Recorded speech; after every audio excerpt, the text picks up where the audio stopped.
પૂર્વ પ્રસંગમાં આપણે શ્રી આચાર્ય ચરણોની કૃપાથી વિવેક ધૈર્યશ્રી ગ્રંથ આપણો સંપન્ન થયો.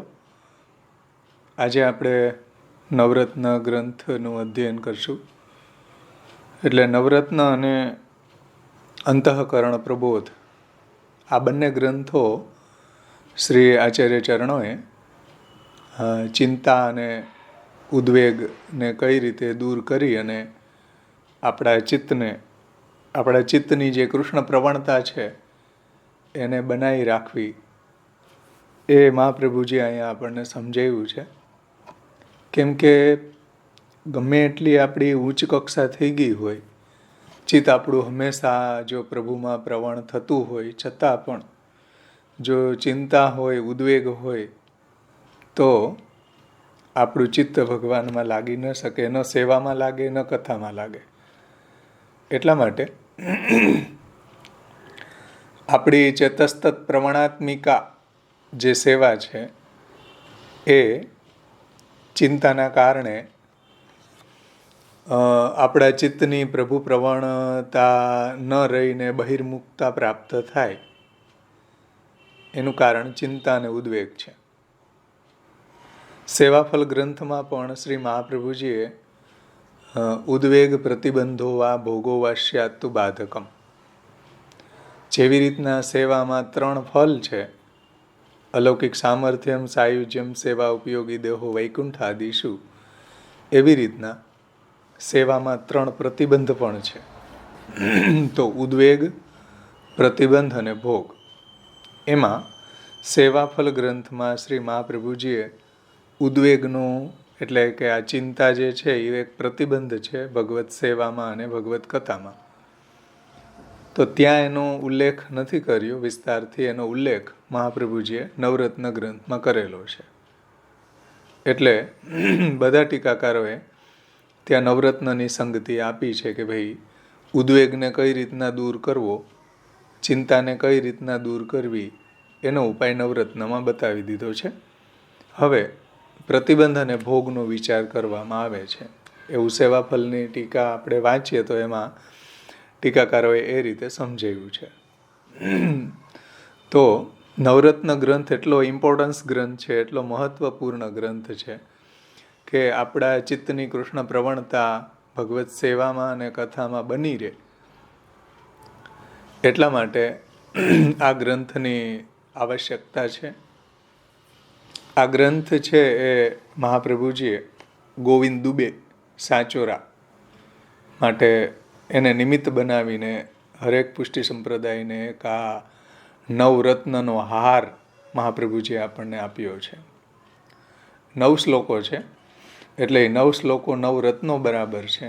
અને એ નવરત્નનો હાર જો આપણે મહાપ્રભુજીની કૃપારૂપી મહાપ્રભુજીએ આપેલો પ્રસાદી હાર જો આપણે ધારણ કરી લે, તો આપણા જીવનમાં આપણને કોઈ દિવસ આ ચિંતા છે એ બાધારૂપ ન થાય. કેમ કે ચિંતાના કારણે આપણું બહિર્મુખતા વધી જાય છે, આપણે બહિર્મુખ બની જતા હોઈએ છીએ.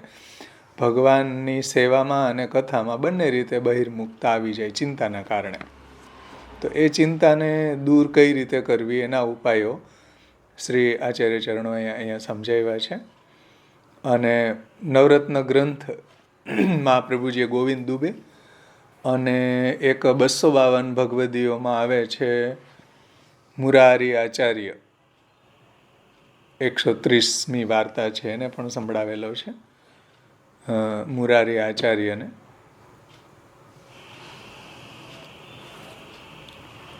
અને આ ગ્રંથ જે છે એની રચના અડેલમાં થઈ છે વિક્રમ સંવત 1558માં. થોડું આપણે વાર્તા ચરિત્ર સંગતિ સાથે પણ આમાં ષોડશ ગ્રંથ પરિચયમાં સમજાવ્યું છે, તો એને આપણે થોડું ભૂમિકા રૂપે સમજવું આવશ્યક છે. પ્રારંભથી જ ગોવિંદ દવેની મનોવૃત્તિ વૈરાગ્ય પ્રધાન હતી. નાની વયમાં જ તેઓ પોતાના માતા પિતાને છોડીને તીર્થયાત્રા માટે દ્વારકા પહોંચી ગયા હતા અને પછી ત્યાં જ રહેવા માંડ્યા હતા.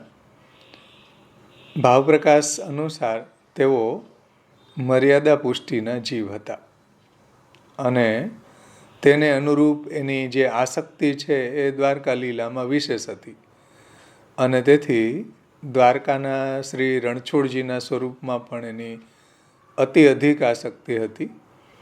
પોતાના માતા પિતાના દેહાવસાન પછી તેઓ શ્રાદ્ધ કરવાને માટે ગયાજી, જે તીર્થક્ષેત્ર છે ત્યાં ગયા અને પાછા વળતા માર્ગમાં મણિકર્ણિકા ઘાટ ઉપર શ્રી આચાર્યજી મહાપ્રભુજી સાથે એમનો મેળાપ થયો.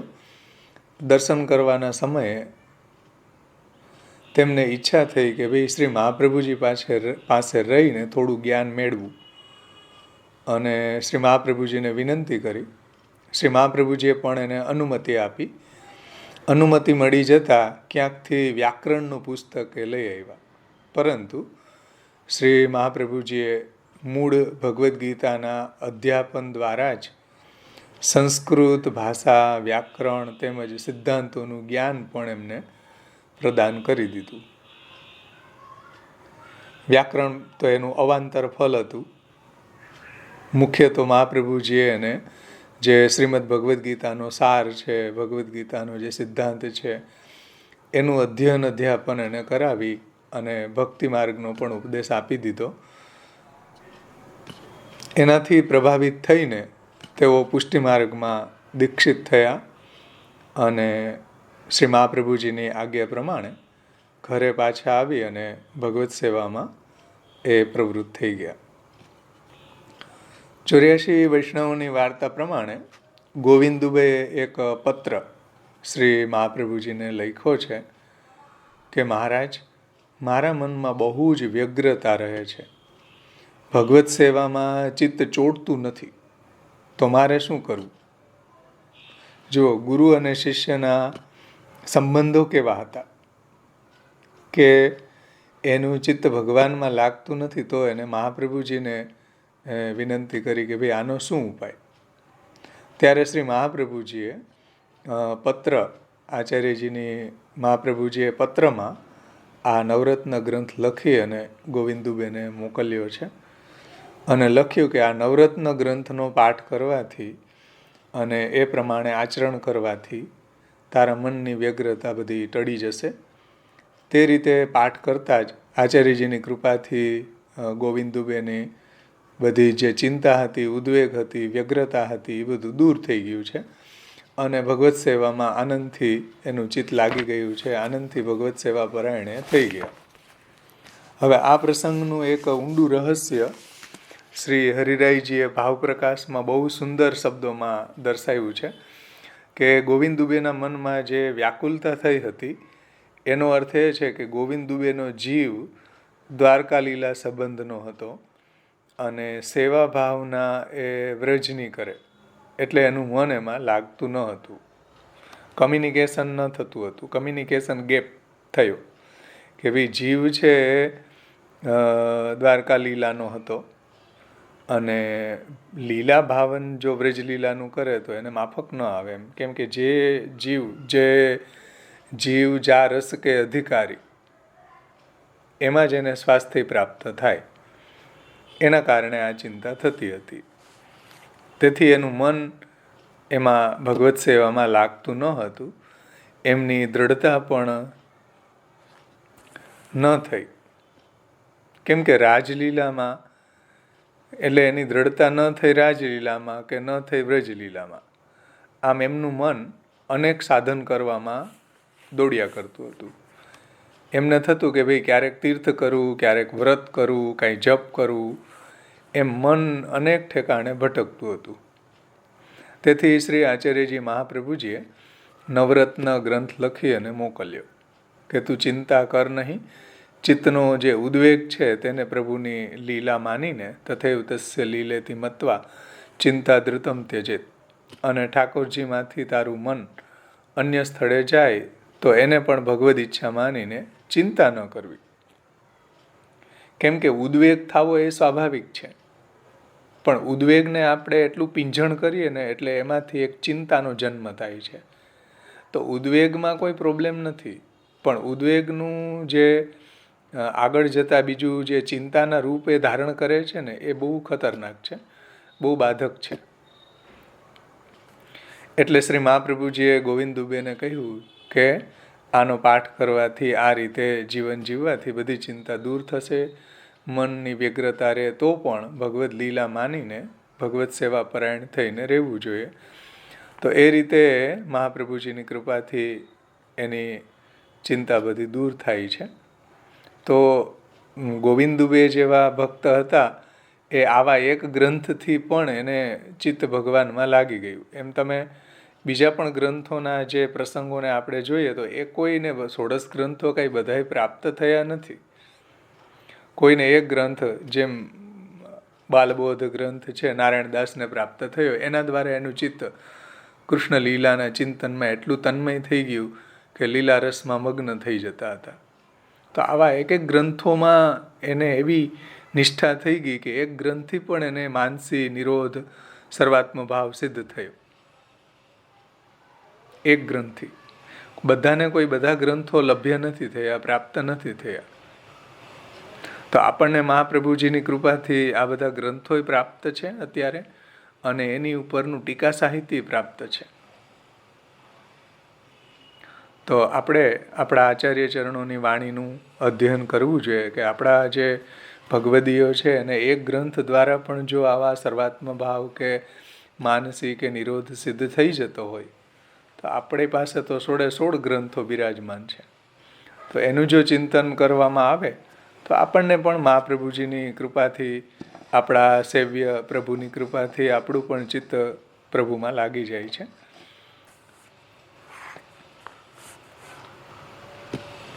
અને પછી જ્યારે મહાપ્રભુજીની આજ્ઞાથી એ ગોવિંદ દુબેનું મન સ્થિર થઈ ગયું, મન લૌકિકમાં કે વૈદિકમાં જાય તો એને ભગવદ ઈચ્છા માને, અને રણછોડજીમાં મન બહુ જાય એને પણ ભગવદ ઈચ્છા માને, અને ત્યાંની લીલામાં એ તલ્લીન રહે. શા માટે?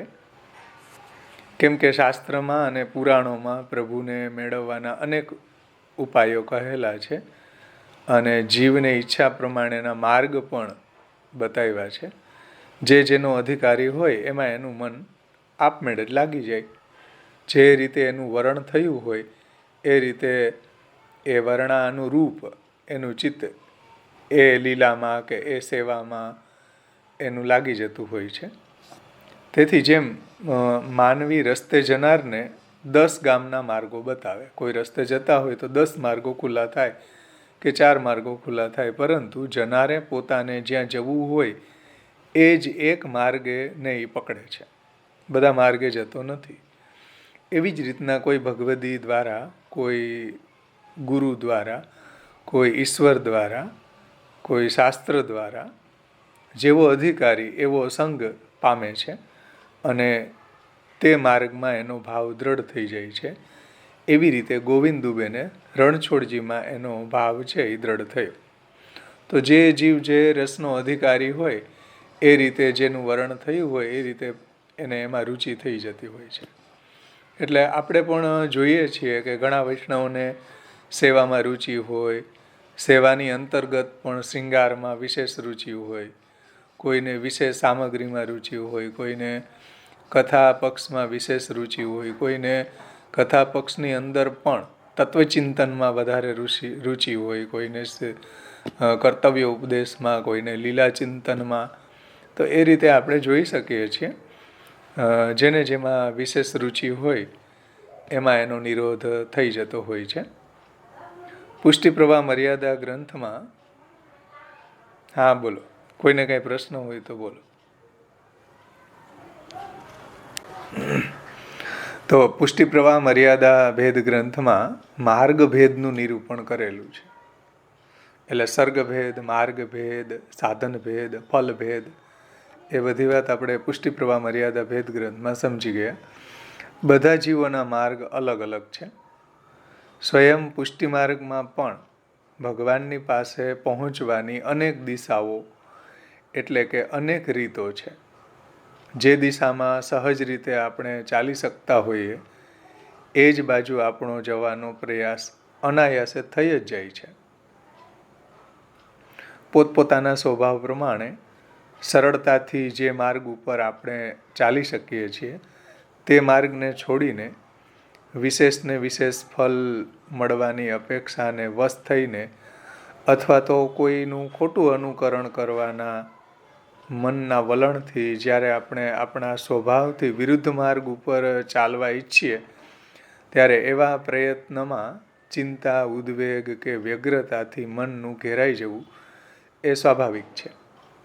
કે આપણો જે મનપસંદ માર્ગ હોય એમાં આપણે ચાલવાનું ન થાય ને એનાથી કોઈ વિરુદ્ધ માર્ગમાં ચાલવાનું થાય એટલે સ્વાભાવિક છે કે આપણને ચિંતા, ટેન્શન આ બધું થાય. લોકમાં પણ તમે જુઓ કે જે વિષયમાં વિદ્યાર્થીને વિશેષ રુચિ હોય એ વિષયોને જે રાખતા હોય છે, સાયન્સ, કોમર્સ, આર્ટ્સ, જેમાં રુચિ ન હોય એમાં જો એ ઘૂસે તો એને પણ ટેન્શન થવું સ્વાભાવિક છે, એને પણ ફ્રસ્ટ્રેશન આવવું, એને પણ ચિંતા, ઉદ્વેગ થવું સ્વાભાવિક છે.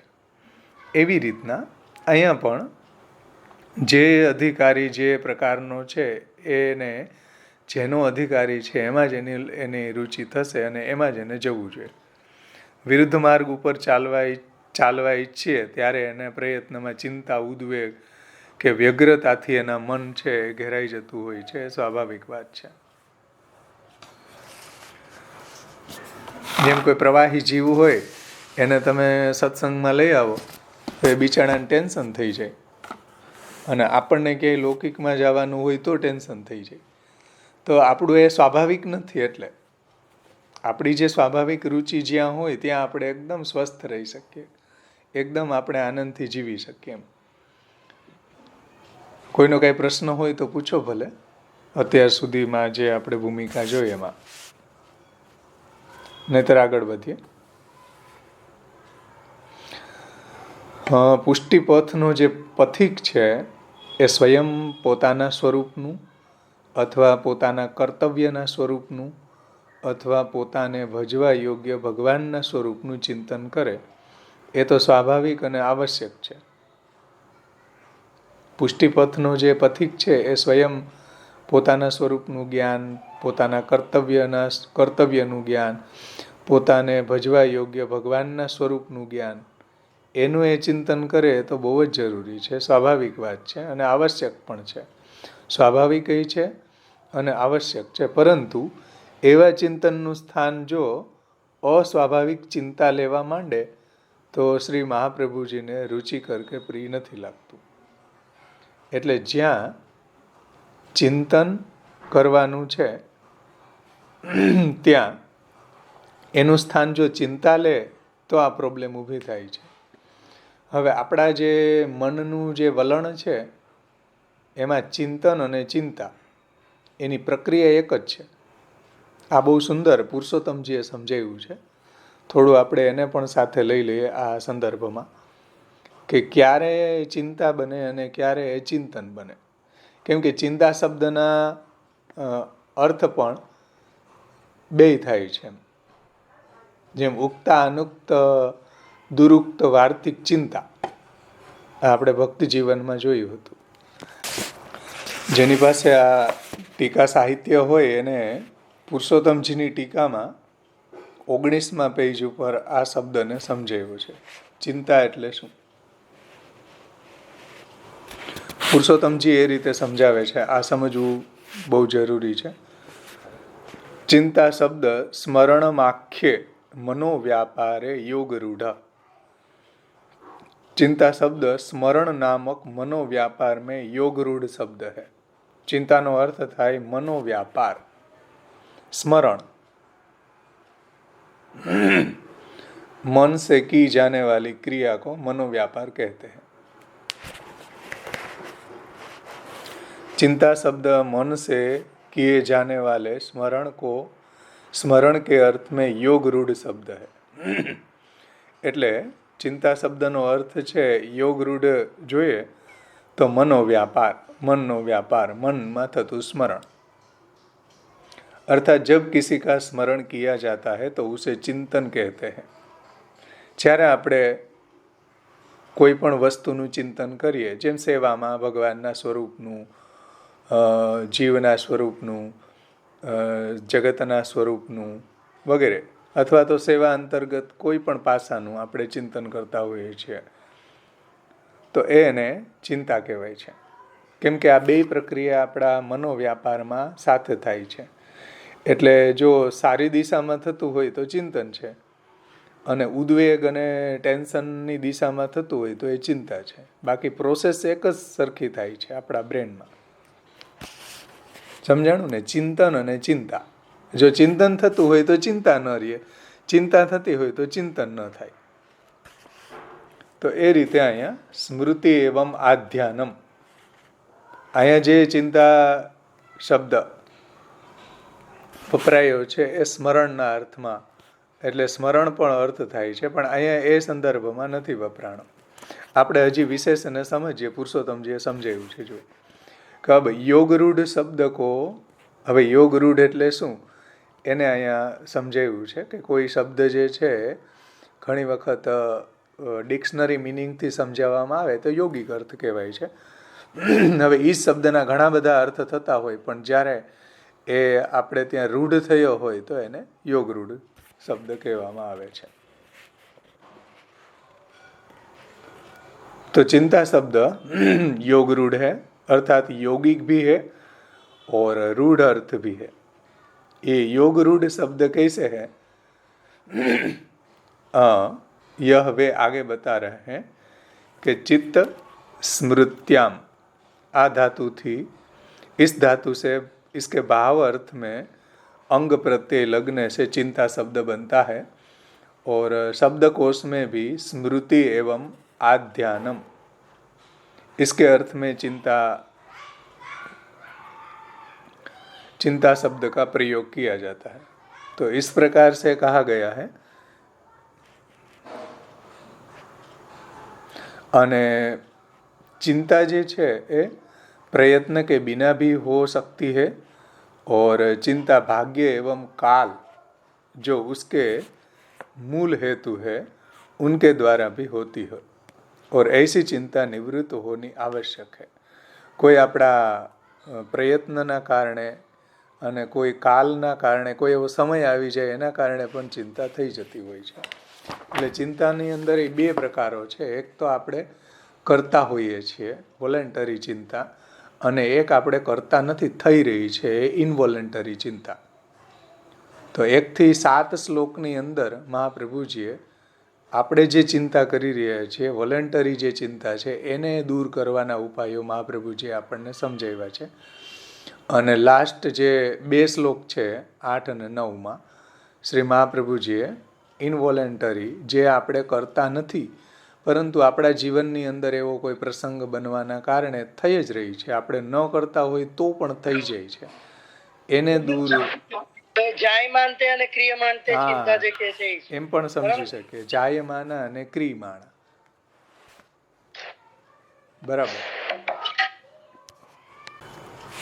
તો સમજાણું ને બધાને કે માનસિક જે પ્રક્રિયા છે એ એક જ સરખી થાય છે. સમજમાં આવ્યું ને?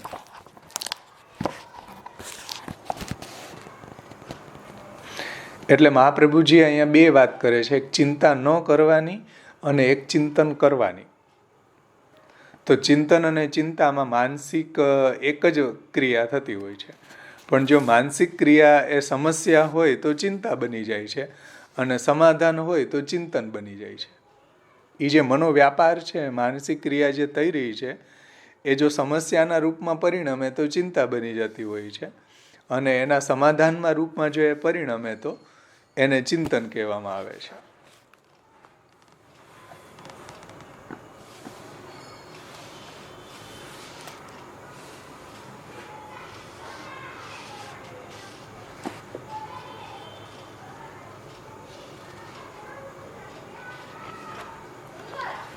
તો હવે આપણે પરિચયમાં જોઈએ તો ચિંતા અને ચિંતન પ્રક્રિયા સાથે જ થઈ રહી છે.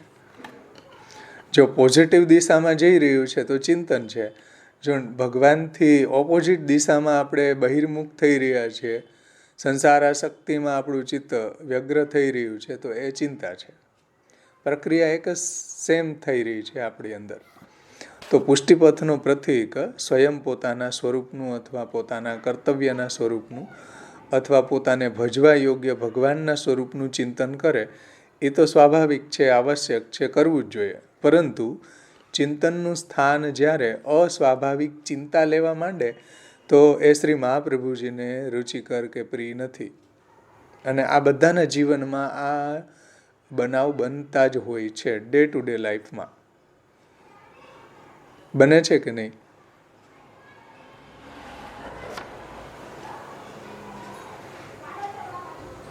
જ્યારે આપણે ટેન્શનમાં હોય, ઉદ્વેગ હોય, ઘરમાં કોઈ એવો બનાવ બની ગયો હોય અથવા તો ઝઘડો થઈ ગયો હોય, ઘણી બધી લપસિંદર આપણા લાગેલું છે. મહાપ્રભુજી જાણે છે, ગૃહસ્થી છીએ, ઘણા બધા લપસિંદર છે, ઘણી બધી ચિંતાઓ હશે આપણા જીવનમાં. પરંતુ એ બધી ચિંતાને કઈ રીતે ટેકલ કરવી એનો ઉપાય મહાપ્રભુજી આપણને અહીંયા સમજાવ્યા છે કે આવી બધી ચિંતાવાળી પરિસ્થિતિમાં પણ આપણે સ્વસ્થ જીવન ભગવત સેવા પરાયણ થઈને, ભગવત કથા પરાયણ થઈને અને ચિત્તની કૃષ્ણ પ્રવણતા પૂર્વક ભગવત સેવામાં આપણું ચિત્ત પ્રવણ થઈ શકે છે. એટલે આ નવરત્ન ગ્રંથ મહાપ્રભુજી આપણને સમજાવે છે કે ચિંતાનો ધુવાડો, ચિંતાની જે પરિદેવનાનો જે તડકો છે, તાપ જે છે, એના કારણે આપણું ભક્તિરૂપ હૃદય છે મુરઝાઈ ન જાય. એટલે મહાપ્રભુજીએ એવી કેર આપણને લીધી છે કે આપણું જે ભક્તિરૂપી હૃદય એકદમ ફ્રેશ, એકદમ ખીલેલું કમળ જેવું લઈને પ્રભુ સામે જાય. ચિંતાથી સાવ ઉદ્વિગ્ન થયેલું કે કરમાઈ ગયેલું કમળ લઈને ન જાય. છે ને, કોઈને તમે એકદમ ફ્રેશ, એકદમ ખીલેલું તાજું કમળ આપો અને કોઈને સાવ 2 દિવસ મુરઝાઈ ગયેલું હોય એવું આપો તો ડિફરન્સ છે ને ભાઈ બેયમાં, બંનેમાં. તો એ વાત અહીંયા સમજો. મહાપ્રભુજી આપણને સમજાવે છે કે ભાઈ ચિંતાનું મૂળ આપણી આસ્થા, ભક્તિ તથા જે સ્વીકાર્યું છે એને અનુરૂપ મનોવૃત્તિમાં ન રહેતા અનાસ્થા, ઉદ્વેગ અને અસ્વીકારની મનોવૃત્તિમાં ચિંતાના મૂળિયા રહેલા છે. ચિંતાના મૂળિયા ક્યાં રહેલા છે? જુઓ, આપણે જેમાં આસ્થા હોય, જેમાં ભક્તિ હોય, જેમાં આપણે એકદમ સ્વસ્થ જેની સાથે રહી શકતા હોય એને અનુરૂપ મનોવૃત્તિમાં ચિંતાના મૂળિયા નથી. પણ જ્યાં આપણી અનાસ્થા હોય, ઉદ્વેગ હોય, અસ્વીકારની મનોવૃત્તિમાં ચિંતાના મૂળિયા રહેલા છે. ભગવાનની શરણાગતિ સ્વીકાર્યા પછી આલોક સંબંધી અને પરલોક સંબંધી બધું જ ભગવાનને સમર્પિત કરી દેવું જોઈએ. જે આપણા બ્રહ્મ સંબંધનો સેન્ટ્રલ આઈડિયા છે કે ઐહિક અને પારલૌકિક જે કંઈ પણ છે એ બધું આપણે આપણા પ્રભુને સમર્પણ કરીએ છીએ આત્મા સહિત. ભગવાન તો સર્વજ્ઞ, સર્વસમર્થ અને સર્વના હિતેશી છે, સર્વના સુહૃદ છે, કર્તા કારયિતા છે, અચિંત્ય લીલા વિહારી છે. આવા પ્રકારના ભાવવાળી ભૂમિકા ઉપર જો સંશય, ચિંતા કે પ્રાર્થનાને ઝેરીલો અંકુર ફૂટી જ નહીં શકે. જો આવી આપણે પ્રભુના સ્વરૂપને આ રીતે જો જાણ્યું છે, પ્રભુને આ રીતે જો મહાપ્રભુજીની આજ્ઞા પ્રમાણે બધું સમર્પિત કરી દીધું છે અને ભગવાનના સ્વરૂપને જાણી લીધું કે ભાઈ ભગવાન સર્વજ્ઞ છે, સર્વસમર્થ છે, સર્વના હિતેશી છે, સર્વના સુહૃદ છે, કર્તા કારયિતા છે, અચિંત્ય લીલા વિહારી છે, તો એવા પ્રકારના ભાવવાળી ભૂમિકા ઉપર ચિંતાનો કોઈ પ્રશ્ન જ નથી. જ્યારે આવું પ્રભુના સ્વરૂપનું જ્ઞાન થવાથી આપણને કોઈ ચિંતા બાધારૂપ નથી થતી. ઉદ્વેગ થઈ શકે, સ્વાભાવિક છે ઉદ્વેગ થવો એ, પણ ઉદ્વેગનું પીંઝણ કરીને જે લાંબુ એને વિસ્તાર કરે એટલે એ ચિંતાનું રૂપ ધારણ કરે છે ઉદ્વેગ. એટલે પુરુષોત્તમજીએ બહુ 3 એવા પ્રકારો સમજાવ્યા છે એની ટીકામાં કે એક તો ઉદ્વેગ રૂપા ચિંતા, પછી ઉદ્વેગ જનિકા ચિંતા અને ત્રીજી છે ઉદ્વેગથી ઉદ્ભવતી ચિંતા. એવું પુરુષોત્તમજીએ 3 પ્રકાર બતાવ્યા છે. ઉદ્વેગથી ઉદ્ભવતી ચિંતા, ઉદ્વેગ રૂપા ચિંતા અને ઉદ્વેગ જનિકા ચિંતા. એવી રીતના પુરુષોત્તમજીએ સમજાવી છે. આપણે જ્યારે ટીકાનું અધ્યયન કરશું ત્યાં થોડું એનું અવગાહન કરશું. પરંતુ જો આપણને બ્રહ્મસંબંધનું જે નિવેદનંતુ સ્મર્તવ્યમ સર્વથા તાદૃશય જને, એ અહીંયા જે બીજા શ્લોકમાં મહાપ્રભુજી એટલા માટે જ સમજાવ્યું છે કે જો નિવેદનનું સ્મરણ ભગવત ભક્તો સાથે હંમેશા કરતા રહેશું તો ચિંતાને એમાં આવવાનો કોઈ સ્કોપ જ નહીં રહે. કેમ કે ભગવત ભક્તોના સંગથી નિવેદનનું જો સ્મરણ કરવામાં આવે ભગવત ભક્તો સાથે, તો પછી એને જગ્યા જ નહીં રહે ચિંતાને અંદર ઘૂસવાની. એટલે અહીંયા કહી રહ્યા છે કે ભાઈ આવા અચિંત્ય લીલા વિહારી પ્રભુને પ્રત્યે જો આવું પ્રભુનું મહાત્મ્ય થઈ જાય તો એવા પ્રકારના ભાવવાળી ભૂમિકા ઉપર ક્યારેય સંશય કે ચિંતા કે પ્રાર્થનાના ઝેરીલો અંકુર ફૂટી જ નથી શકતો. જે કંઈ બી થઈ રહ્યું છે એ લીલાના જ્ઞાનની સાથે સ્વીકારવામાં જ સાચો વિવેક રહ્યો છે. જે મહાપ્રભુજીએ વિવેક ધૈર્યશ્રીમાં વિવેકસ્તુ હરિ સર્વમ નિજેચ્છાત કરિષ્યતિ એમાં સમજાવ્યું હતું. અને એક વખત આપણને જો આ લીલા બોધ જાગી જાય તો પછી ચિંતા કોઈ દિવસ આપણને બાધારૂપ ન થાય. શ્રી મહાપ્રભુજીને એટલો બધો હેંગઓવર છે લીલા બોધનો કે તથૈવતસ્ય લીલેતી મત્વા ચિંતા ધૃતમ તેજ. બધી બાબતોમાં મહાપ્રભુજી એક ભગવાનની લીલાને જોવે છે. તો જ્યારે આવી દ્રષ્ટિએ આપણામાં પણ કેળવાઈ જાય ભગવાનની લીલાને જોવાની, તો આપણને પણ ચિંતા બાધારૂપ, આપણો પણ ઉદ્વેગ જે છે એ ચિંતામાં ન પરિણમે કે આપણને બાધારૂપ ન થાય. તો એ વાત અહીંયા સમજાવે છે કે ભાઈ લીલાના જ્ઞાનની સાથે જે કંઈ બી થઈ રહ્યું છે એને લીલાના જ્ઞાનની સાથે સ્વીકારવામાં જ સાચો વિવેક રહેલો છે. એટલો લીલાનો હેંગઓવર મહાપ્રભુજીમાં છે. અને ભગવાનની કૃપાથી ભગવત સેવામાં કે ભગવત કથામાં જેટલું ચિત્ત આપણું તન્મય થતું જાય તેમ અધિક ને અધિક આનંદ લેતા રહેવાની મનોવૃત્તિ એક સ્વસ્થ સ્વીકૃતિની મનોવૃત્તિ છે. કે જેમ જેમ આપણે ભગવત સેવા અને ભગવત કથામાં આપણું ચિત્ત એમાં તન્મય થતું જાય, યથા યથા હરિ કૃષ્ણો મનુષ્યા વિશતે નિજે તથા તથા સાધનેષુ પરિનિષ્ઠા વિવર્તતે. જેમ જેમ પ્રભુનું સેવા અને સ્મરણ કરવાથી ભગવાન હરિ કૃષ્ણ આપણા હૃદયમાં ઊંડે સુધી ઉતરતા જાય, તેમ તેમ આપણને ભગવત સેવામાં, ભગવત કથામાં, ભગવદ આશ્રયમાં, ભગવત સમર્પણમાં, ભગવત ભક્તિમાં આપણી દ્રઢતા વધતી જાય છે. પછી કોઈ ચિંતાને સ્કોપ જ નથી રહેતો. એવી કન્ડિશનમાં તો ભગવાનની કૃપાથી ભગવત સેવામાં કે કથામાં જેટલું ચિત્ત આપણું એમાં તન્મય થતું જાય તેમાં અધિક ને અધિક આનંદ લેતા રહેવાની આપણી મનોવૃત્તિ એક સ્વસ્થ સ્વીકૃતિની મનોવૃત્તિ છે.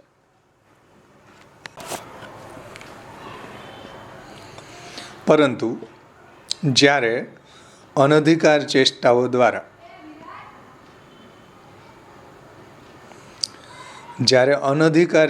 દ્વારા જે આદર્શ તન્મયતા આપણને પ્રાપ્ત નથી થતી, એના વિશે ચિંતા કે ઉદ્વેગની મનોવૃત્તિ અસ્વસ્થ અસ્વીકૃતિની મનોવૃત્તિ છે. પણ અનધિકાર ચેષ્ટા દ્વારા કે જે આપણને જે અધિકાર નથી અથવા તો જેમાં આપણે સ્વસ્થતાથી ભજન કરી નથી શકતા અને આપણે બળપૂર્વક એ પ્રયત્ન કરી રહ્યા છીએ અથવા તો કોઈની દેખાદેખીની અંદર એવો પ્રયત્ન આપણે કરી રહ્યા છીએ, તો એ સ્વસ્થ ન કહેવાય. ભગવદ્ ભજનમાં પણ આપણે સ્વસ્થ ન રહી શકીએ જ્યારે આ રીતના કોઈ ફલાર્થ, કોઈ ભોગાર્થ, કોઈ પ્રતિષ્ઠા પ્રસિદ્ધિ માટે, કોઈ દુર્વાસનાથી કરેલી, કોઈની દેખાદેખીમાં કરેલી જે સેવા છે એમાં આપણે સ્વસ્થ ન રહી શકીએ. એના કારણે એમાં તન્મયતા ન આવે અને એમાં આપણને સ્નેહ ન હોવાના કારણે ઉદ્વેગ પેદા થાય. એટલે નિબંધમાં મહાપ્રભુજીએ એક જગ્યાએ આજ્ઞા કરી છે કે સપ્રેમિતિ અનુદ્વેગાર્થમ. સપ્રેમિતિ અનુદ્વેગાર્થમ, જ્યારે આપણને કોઈ કાર્યમાં પ્રેમ હોય ને ત્યાં આપણને કોઈ ઉદ્વેગ કે કોઈ ટેન્શન ન થાય. જ્યાં આપણને પ્રેમ ન હોય ને ત્યાં આપણને ઉદ્વેગ અને ટેન્શન આવે. કોઈ પણ કાર્ય લોકની અંદર જુઓ, રસોઈ કરવામાં પણ ઘણી ગૃહિણી કહેતા હોય કે ભોજન કરવાનું ન હોય ને એટલે અમને રસોઈ કરવામાં લોકની વાત છે. આપણે સેવા ભગવદ અર્થે સામગ્રી કરવાની વાત નથી. એમાં તો આપણને આનંદ આવે. લોકની અંદર ઘણા એવી ગૃહિણી હોય કે અમને ભાઈ ટેન્શન થઈ જાય. આવું કેમ થાય છે?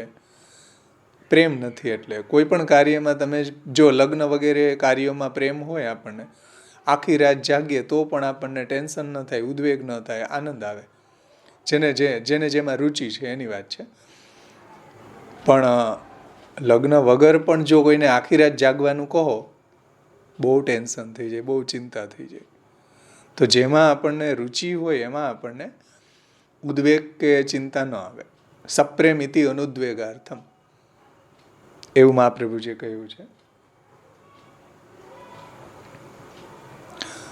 તો એ વાત અહીંયા સમજાવી રહ્યા છે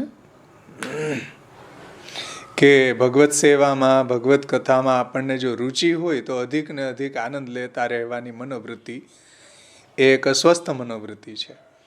જ્યારે અનધિકાર ચેષ્ટાઓ દ્વારા જે આદર્શ તન્મયતા આપણને પ્રાપ્ત થતી નથી, એના વિશે ચિંતા કે ઉદ્વેગની મનોવૃત્તિ આપણને અસ્વસ્થ બનાવી દેતી હોય છે. તો જે પ્રાપ્ત થયું એનાથી અધિક પ્રાપ્તિનો મનોરથ એ સ્વાભાવિક નથી હોતો, અસ્વાભાવિક નથી હોતો. જે પ્રાપ્ત થયું એનાથી અધિક પ્રાપ્તિનો મનોરથ એ અસ્વાભાવિક નથી હોતો, પરંતુ જે પ્રાપ્ત નથી થયું એની ચિંતા અથવા તો એનાથી થયેલો ઉદ્વેગ એ એક અસ્વાભાવિક મનોવૃત્તિ છે. ધ્યાનથી આ વાતને સમજો કે આપણને જે વસ્તુ પ્રાપ્ત નથી થઈ એને પ્રાપ્ત કરવાની જે અભિલાષા છે, જે મનોરથ છે, બહુ સારી વાત છે.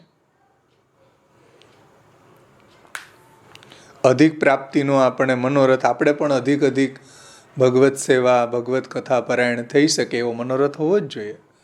એનો તાપ પણ હોવો જોઈએ કે ભાઈ ક્યારે આ બધી સંસારની ઝંઝટ છૂટે, ક્યારે આ બધી આજીવિકાની ઝંઝટ છૂટે, ક્યારે આ બધું બહિર્મુખ જે થઈ રહ્યા છે એમાંથી આપણે નીકળીએ અને ભગવત સેવા અને ભગવત કથામાં જ અહર્નિશ આપણે તન્મય રહીએ. આવો મનોરથ તો થવો જ જોઈએ, હોવો જોઈએ. તો એ વાતને અહીંયા સમજાવે છે કે ભાઈ જે પ્રાપ્ત થયું ભગવત સેવા કથા એનાથી અધિક પ્રાપ્તિનો મનોરથ એ અસ્વાભાવિક નથી હોતો, સ્વાભાવિક છે, થવો જોઈએ. પરંતુ જે પ્રાપ્ત નથી થયું એની જે ચિંતા છે ને, કે એના કારણે જે ઉદ્વેગ થઈ રહ્યો છે ને, એ અસ્વાભાવિક મનોવૃત્તિ છે. સમજમાં આવે છે ને વાત? એટલે આ જે પ્રાપ્ત નથી થયું એ ભાવેશભાઈ લૌકિક ચિંતાની વાત થઈ જશે ને? એટલે હા, કે ઓલું જે છે જે પ્રાપ્ત થયું એનાથી અધિક પ્રાપ્તિનો મનોરથ એટલે એ અલૌકિક મનોરથ છે. હા, કે આપણે પ્રભુને માટે અધિક ને અધિક ઈચ્છીએ છીએ.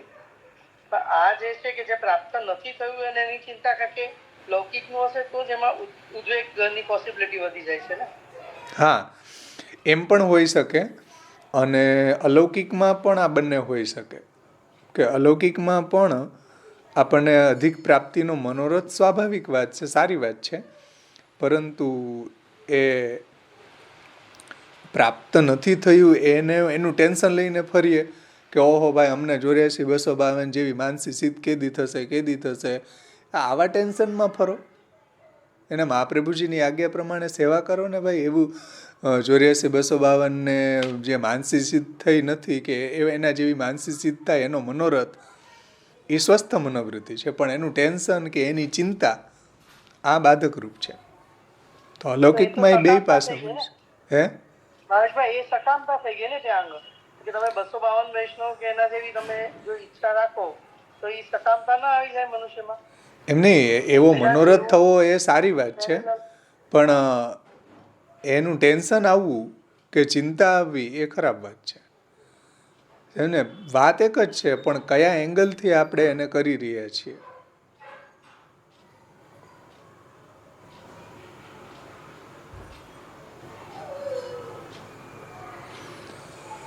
તો જે પ્રાપ્ત નથી થયું ને અધિક પ્રાપ્તિનો મનોરથ છે એ સ્વાભાવિક છે, પરંતુ જે પ્રાપ્ત નથી થયું એની ચિંતા કે એનાથી થયેલો ઉદ્વેગ કે ટેન્શન એ એક અસ્વાભાવિક મનોવૃત્તિ છે.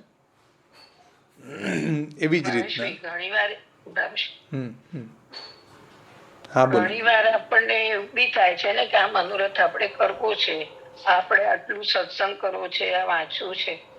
ઘણી વાર સંજોગો એવા ઉભા થાય, નથી વંચાતું, નથી થતું, તો એ બી મનમાં આપણને પ્રાપ્ત કરવું છે પણ નથી થતું, એ તો ચિંતા થવાય જ નહીં. એ સારી વાત છે, એવો મનોરથ રાખવો એ સારી વાત છે, પણ એના કારણે જો ચિંતા થતી હોય અને ભગવાનનું ભજન જ ભૂલાઈ જતું હોય તો એ અસ્વાભાવિક મનોવૃત્તિ છે. ચિંતા મતલબ કે એમ મનમાં એમ થાય તો ખરું કે આજે આટલું થયું. હા, એટલે જ આ સમજવું જરૂરી છે કે ભાઈ મનોરથ થવો કે એના પ્રત્યેની આપણને સ્વાભાવિક જે આપણને અભિલાષા હોવી બહુ સારી વાત છે, પણ એનું ટેન્શન કે એની ચિંતા એ બહુ ખરાબ વાત છે.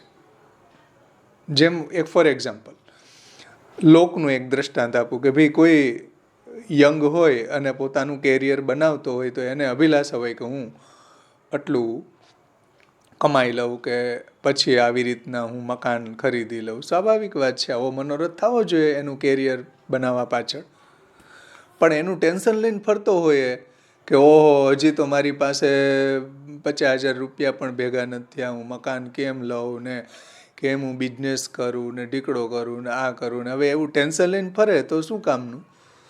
એટલે મનોરથ સારી વાત છે, અભિલાષા થવી, આગળ વધવાની સારી વાત છે, પણ એનું ટેન્શન કે એની ચિંતાના રૂપમાં એ પરિણમે એ ખરાબ વાત છે. તો પ્રક્રિયા એક જ થઈ રહી છે, એક ચિંતા છે અને એક ચિંતન છે, વિષય એક જ છે. ભાવેશભાઈ, બીજી લિંકમાંથી કોઈકનો પ્રશ્ન છે? હા, બોલો. જય શ્રી કૃષ્ણ.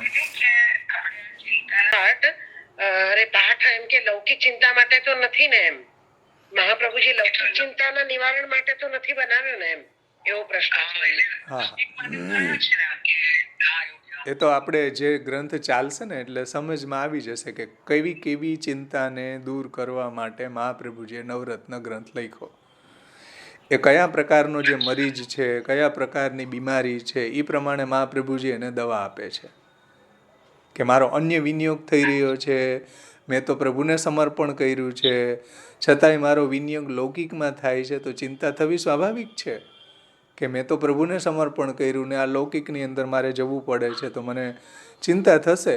ત્યારે શું કરવું, એને કેમ ટેકલ કરવી. પછી મેં સમર્પણ કર્યું છે મારા પત્ની ઘર પરિવારનું, છતાં એ મારું ધન છે, મેં પ્રભુને સમર્પણ કર્યું, છતાં એનો અન્ય વિનિયોગ થાય છે. પરિવારજનો છે એનું મેં ભગવાનને સમર્પણ કર્યું છે, એનો અન્ય વિનિયોગ થાય છે. પાછો મારા પરિવારમાં વિનિયોગ થાય છે જે બહિર્મુખ છે. કેટલી બધી પ્રોબ્લેમ આમાં મહાપ્રભુજીએ સમજાવી છે. એટલે નવરત્ન ગ્રંથ મહાપ્રભુજીએ કોઈ એવા મરીજ માટે, કોઈ એવો જે ચિંતા ભગવત સેવાની બાબતમાં, ભગવત કથાની બાબતમાં, અન્ય વિનિયોગની બાબતમાં ઘણા બધા પાસાઓ મહાપ્રભુજી અહીંયા સમજાવ્યા છે. બધા અલૌકિક એંગલથી સમજાવ્યા છે. કોઈ મને છોકરી નથી મળતી કે મારું મકાન બનતું નથી, આવા કોઈ પાસાઓની ચિંતાની વાત અહીંયા નથી.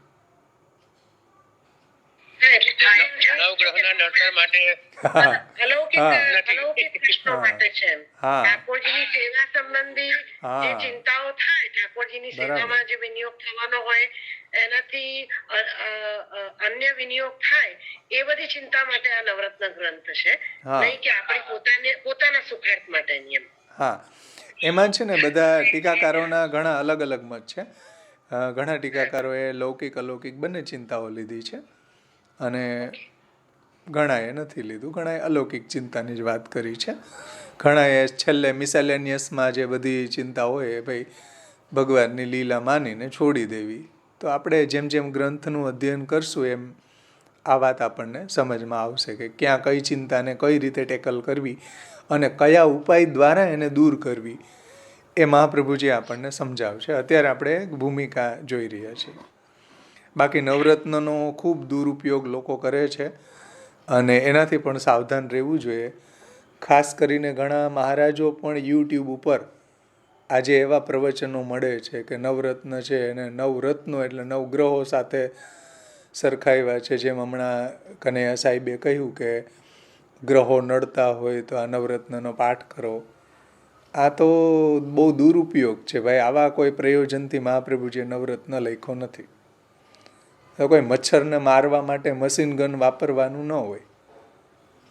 એટલે ઘણા બધા લોકો નવરત્નને આવા સેન્સમાં લે છે કે ચાલો હવે આપણને બહુ ટેન્શન છે લૌકિકમાં, તો હવે નવરત્નના પાઠ ચાલુ કરી દો. હવે પછી 5 પાઠ કરે ને 20 કરે ને કોઈ 35 કરે તો પાઠ કરવાની પાછી ચિંતા ઓર વધી જાય કે 35 તો પૂરા કરવા જ છે. અરે ભાઈ, એક કરીએ. મહાપ્રભુજીના વાણીને ટીકાકારોએ જે રીતે સમજાવી છે એ રીતે જો સમજવાનો પ્રયત્ન કરીએ તો કંઈક આપણા જીવનમાં આવા ચિંતા અને ઉદ્વેગને આવતા હોય તો આપણે એને ટેકલ કરી શકીએ. તો આવા ઘણા બધા દુરુપયોગ પણ આપણા સંપ્રદાયની અંદર નવરત્નનો થઈ રહ્યો છે.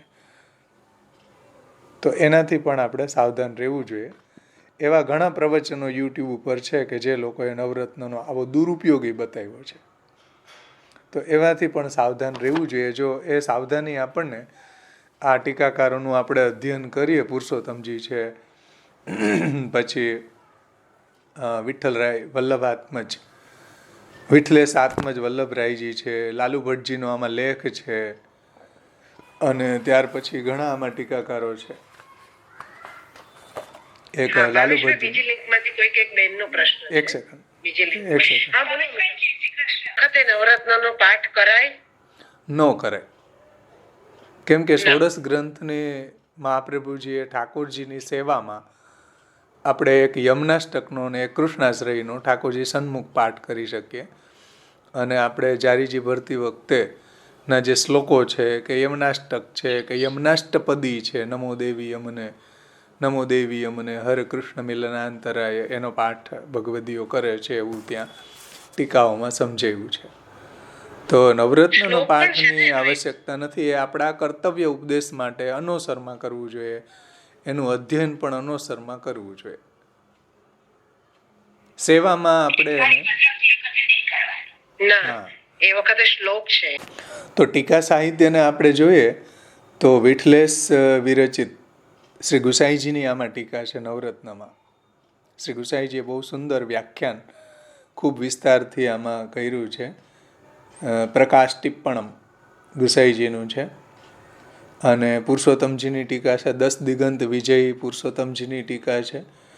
વિઠ્ઠલેશ આત્મજ શ્રી વલ્લભજી કૃત પ્રકાશ ટીકા છે, જે ગુસાઈજીની ટીકા ઉપર આ બધા આચાર્યોએ ફરીથી વિસ્તાર સમજાવ્યો છે. મુરલીધરજી કૃત સંસ્કૃત ટીકા છે, અને લાલુ ભટ્ટજીનો લેખ છે આ ગ્રંથ ઉપર. એ સિવાય પણ ષોડશ ગ્રંથ પરિચય, પૂજ્ય શ્યામબાવાશ્રીના 2 પુસ્તક છે. એક નવરત્નનું માનસ વિશ્લેષણ, એક આખું સાયકોલોજીકલ સમજાવ્યું છે, અને એક નવરત્ન ઉપર શ્યામબાવાશ્રીનું કોઈ મલાડમાં પ્રવચન થયું હતું આમાં લગભગ. તો હા, મલાડમાં યોજાયેલ વ્યાખ્યાન જે છે એનું એક આખું પુસ્તક છપાયેલું છે. તો નવરત્ન ઉપર પુષ્ટિ વિધાનમમાં પણ છે ટીકા. એ જો કે ગુસાઈજીને જ લીધી છે. એટલે આટલું આપણને નવરત્ન ઉપર વિચાર વિમર્શ આપણા આચાર્યોનો ટીકાકારોનો પ્રાપ્ત થઈ રહ્યો છે. તો એનાથી આપણે આ ગ્રંથને સમજવાનો પ્રયત્ન કરવો જોઈએ. તો આ વાત સમજમાં આવશે કે ભાઈ જે વસ્તુ પ્રાપ્ત નથી થયું એનું ચિંતન, જે પ્રાપ્ત થયું એનાથી અધિક પ્રાપ્તિનો મનોરથ સ્વાભાવિક વાત છે. જો શબ્દો જુઓ, જે પ્રાપ્ત થયું એનાથી અધિક પ્રાપ્તિનો મનોરથ એ અસ્વાભાવિક નથી હોતો, પરંતુ જે પ્રાપ્ત નથી થયું એની જે ચિંતા, એનો જે ઉદ્વેગ, અને એનાથી થયેલો ઉદ્વેગ અને એનાથી થયેલું ટેન્શન એ એક અસ્વાભાવિક મનોવૃત્તિ છે. એવી જ રીતના લૌકિક વૈદિક યોગક્ષેમ અંગે પણ નિરંતર ચિંતા કર્યા કરવી એ પણ ભક્તિ વિરોધી મનોભાવ છે. એટલે આપણા આજીવિકા માટે કે આપણા નિર્વાહ માટે એવા વૈદિક કાર્યોની જો કે ચિંતા આપણને નથી થતી, આખો ક્રેઝ જ નથી એવો. બાકી વૈદિક કાર્યમાં આ ન થયું, તે ન થયું, વગેરે વગેરે ઘણી બધી ઉદ્વેગ થઈ શકે છે. પણ એમાં કોઈને ચિંતાનો કોઈ વિષય નથી સતાવતો અત્યારે. પણ લૌકિક કાર્યોમાં બહુ ચિંતા આપણને થાય છે કે લૌકિકમાં આ ન કર્યું, કોઈને ત્યાં લગ્નમાં ન ગયા તો એ આપણે ત્યાં નહીં આવે, કે આપણા છોકરાના લગ્ન કેમ થશે, હવે એને કોણ છોકરી દેશે, અને ઘણું બધી કેટલી બધી માથે લઈને ફરતા હોય આપણે. તો એ રીતે લૌકિક વૈદિક યોગક્ષેમ અંગે, એટલે જોઈતી વસ્તુ પ્રાપ્ત થવી અને એનું રક્ષણ થવું. તો યોગક્ષેમ અંગે પણ નિરંતર ચિંતા કરવી એ પણ ભક્તિ વિરોધી મનોભાવ છે. એમાં આપણું ચિત્તની કૃષ્ણ પ્રવણતા ન થાય. એટલે ભગવાને ભગવદ્ ગીતામાં કહ્યું કે ભાઈ અનન્યાસ ચિંતયંતોએ મામ્યેહ જના પર્યુપાસ્તે તેસામ નિત્યામ અભિયુક્તાનામ યોગક્ષેમમ વહામ્યહમ. મારું જે અનન્યતાથી ભજન કરે છે એના યોગ અને ક્ષેમ, એને ભગવત સેવામાં જોઈતી વસ્તુ હું જેને પ્રાપ્ત કરાવું છું ને એનું રક્ષણ પણ હું જ કરું છું. તો આવો જો પ્રભુનો ભરોસો હશે, આપણને પ્રભુમાં દ્રઢ વિશ્વાસ હશે, તો ભાઈ ચિંતાનો કોઈ પ્રોબ્લેમ નથી, કોઈ ઉદ્વેગ આપણને નહીં થાય. એટલે ઘણા ભગવદીઓના આપણે પ્રસંગોમાં જોઈએ ને, બધી પરિસ્થિતિમાં પ્રભુની ઈચ્છા હશે એમ થશે. તો આવા એનો દ્રઢ આશ્રય હોય છે કે કેદખાનામાં પણ નિશ્ચિંતાથી ભગવાનનું નામ લઈ શકે છે. અને જે કેદખાનામાં નથી ને બહાર સેવા કરે છે એ ટેન્શનમાં જીવતા હોય છે. આવું જોવા મળે આપણને. અને જે ભગવદીઓ એટલા કન્ડિશનમાં હતા કે એનું મૃત્યુ માથે લટકતું હોય તો બી મસ્તથી ભગવાનનું નામ લેતા હતા, કોઈ જાતની ચિંતા નહોતી.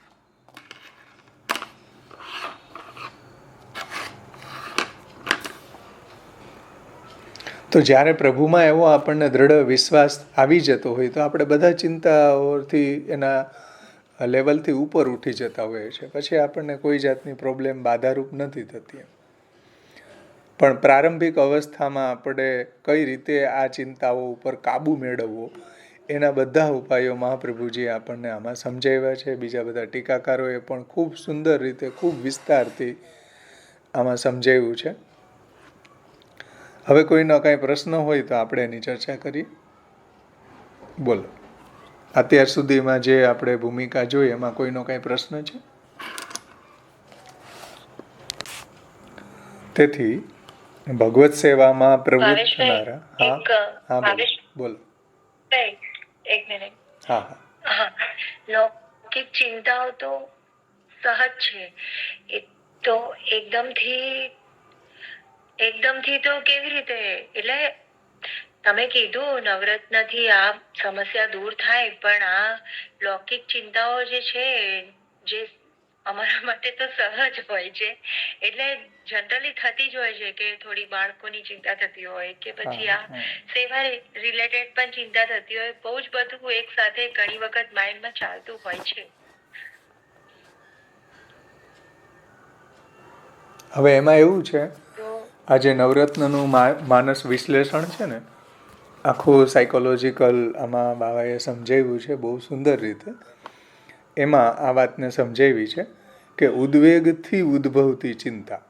આ સમજો, તમારો જવાબ છે કે કેટલીક ચિંતાઓ આપણી એવી હોય છે કે જે ઉદ્વેગને કારણે પેદા થતી હોય છે.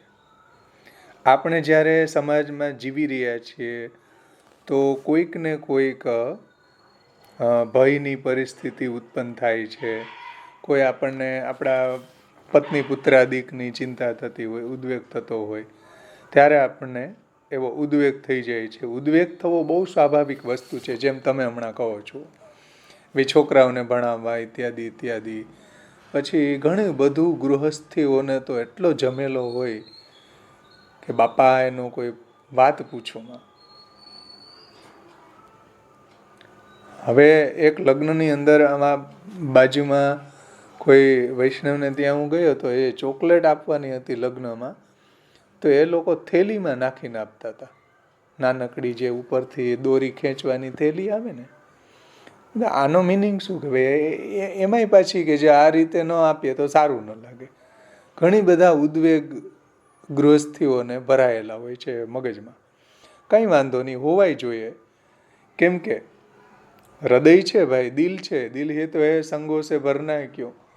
દિલ છે એની કાંઈ ઈંટ ચૂનો પથ્થરનું તો નથી બનેલું. કંઈક તો એની અંદર એ સેન્સિટિવ છે ને, સેન્સિટિવિટી છે, કંઈક લાગણીશીલતા છે. તો એની અંદર આવી રીતના ઉદ્વેગી આવશે, આવવું જોઈએ, નો પ્રોબ્લેમ. પરંતુ આવો જે ઉદ્વેગ આવી રહ્યો છે, ઉદ્વેગ થવો બહુ સ્વાભાવિક વાત છે. એમાં કોઈ જાતની બીમારી નથી, કોઈ પ્રોબ્લેમ નથી. બધાને થાય, મને થાય, તમને થાય. પરંતુ દરેક જીવિત માણસને, જેમ કે ગાલિબ બહુ સુંદર કહે છે કે દિલ હી તો હે ના સંગો ખિસ્ત દર્દ સે ભર ન આયે ક્યું. એટલે દિલ છે ભાઈ, કોઈ ઈંટ ચૂના પથ્થરનું કોઈ દિલ થોડી છે. તો એમાં કાંઈક ને કાંઈક તો દુઃખનો અનુભવ થવાનો જ છે. અને દુઃખને તાણી તાણીને કેટલું તાણવું, કે ચિંતા સુધી તાણવું. હવે દુઃખ આવી પડે, સ્વાભાવિક વાત છે. આપણા જેમ તમે હમણાં પ્રશ્ન કહ્યો કે ભાઈ ઘરની અંદર આવી આપણને ચિંતા થાય, પતિની કોઈ થાય, કોઈ પુત્રની થાય, સગાવાલાની થાય, વગેરે વગેરે. વૈષ્ણવ હોય તો થાય, ઘણી વખત ન થાય. તો એ રીતે ઉદ્વેગ થવો સ્વાભાવિક છે. પણ ઉદ્વેગને એટલો તાણો નહીં કે ચિંતાનું રૂપ લઈ લે. તો મહાપ્રભુજી કહે છે કે તાણો નહીં ભાઈ, અને ઉદ્વેગને ઉદ્વેગની સ્થિતિમાં રહેવા દો. પ્રભુની ઈચ્છા હશે એમ થશે. જે તમારું આપણે જે કર્તવ્ય કરવાનું છે એ રીતે કરતું રહેવું જોઈએ. તો એનું બહુ ટેન્શન ન લેવું જોઈએ. તો ઉદ્વેગ થાય ને એ સ્વાભાવિક છે. કેમ કે આપણું હૃદય કોઈ ઈંટ ચૂનો પથ્થરનું નથી, કોઈ જડ નથી. થવું જોઈએ, થાય છે, હરેક ઇન્સાનને થાય છે, બધા પશુ પક્ષીઓને થાય છે. પરંતુ જે ડેન્જર વાત છે એ છે કે એ ઉદ્વેગને તાણી તાણીને ચિંતાનું એને તમે સ્વરૂપ નહીં આપો. એટલો બધો ઉદ્વેગ તાણો નહીં કે ચિંતાના રૂપમાં પરિણમે. કોટી પુંડરું બ્રહ્મ રાક્ષસ ન બનાવે કે નાની ફૂલસી થઈ હોય ને એને એટલું ખંજવાડે કે ફૂલસો થઈ જાય સવારે. તો એટલું પીંજણ નહીં કરો કોઈ વાતનું કે જેને કારણે ઉદ્વેગ ચિંતામાં પરિણમે. આ પુરુષોત્તમજીએ સમજાવ્યું છે. ઉદ્વેગથી ઉદ્ભવતી ચિંતા. ભાવેશભાઈ, એનો અર્થ ઉદ્વેગ થવો એ સહજ વાત છે એમ. હા, પણ એનું ચિંતન નથી કરવાનું એમ. હા, પણ એટલે એને એટલું બધું પીંજો નહીં, એનું પિષ્ટ પેષણ નહીં કરો કે લાંબુ લચક થાય, કે વારંવાર એનું સ્મરણ કર્યા કરીએ. ભાઈ જે થવાનો છે થશે. આપણે પ્રભુના શરણાગત છીએ ને પ્રભુને બધું સમર્પણ કર્યું છે બ્રહ્મ સંબંધ મંત્રમાં, કે મારો દેહ, ઇન્દ્રિય, પ્રાણ, અંતઃકરણ, પત્ની, ઘર, પરિવાર, ધન. તોય પાછી આપણે ચિંતા માથે લઈને બેસતા હોઈએ. પણ મહાપ્રભુજી એમ કે ભાઈ ઉદ્વેગ થાય સ્વાભાવિક વાત છે, થવું જોઈએ. પરંતુ એને એટલું બધું ઉદ્વેગને ખેંચો નહીં કે કન્ટિન્યુ ઉદ્વેગની અવસ્થાને આપણે ખેંચતા જ રહીએ તો એ ચિંતાનું રૂપ ધારણ કરે છે. અને એ ચિંતા આપણને ભગવાનથી વિમુખ કરે છે. એ ચિંતા આપણો ચિત્તની કૃષ્ણ પ્રવણતાને સીધી કેન્સલ કરે. સીધી જુએ હિટ ક્યાં કરે, મિસાઇલની જેમ હમણાં ઇઝરાયલે મિસાઇલ છોડીને તો સીધી હિટ કરી કે નહીં ઈરાનની અંદર, એના જે વડાપ્રધાનને ખતમ કરી દીધા. તો એવી રીતના ચિંતા સીધી આપણા ચિત્તની કૃષ્ણ પ્રવણતાને, ચિત્તની જે કથામાં પ્રવણતા છે, લીલા ચિંતનમાં પ્રવણતા છે, સીધી એને ખતમ કરશે. એટલો ઇમ્પોર્ટન્સ આ ગ્રંથ છે કે આપણી ગમે એટલી સારી કક્ષા પ્રાપ્ત થઈ હશે, ઊંચી અવસ્થા પ્રાપ્ત થવાવાળાને પણ, નિરોધ અવસ્થા સુધી પહોંચવાવાળાને પણ, પુરુષોત્તમજી કહે છે નિરોધાવસ્થા સિદ્ધ થવાવાળાને, માનસી અવસ્થા સિદ્ધ થવાવાળાને પણ ચિંતા ઉદ્વેગ જે છે એની એ અવસ્થાને નીચે ડાઉન કરી દે. આટલી કૃષ્ણની અંદર પ્રવણતા ચિત્તની થવા છતાં પણ જો ચિંતા હશે ને બધું ખતમ થઈ જશે. એટલે જ આપણે વારંવાર મંગલાચરણથી જ સ્ટાર્ટિંગ આ જ કરીએ. ચિંતા સંતાન હંતારો.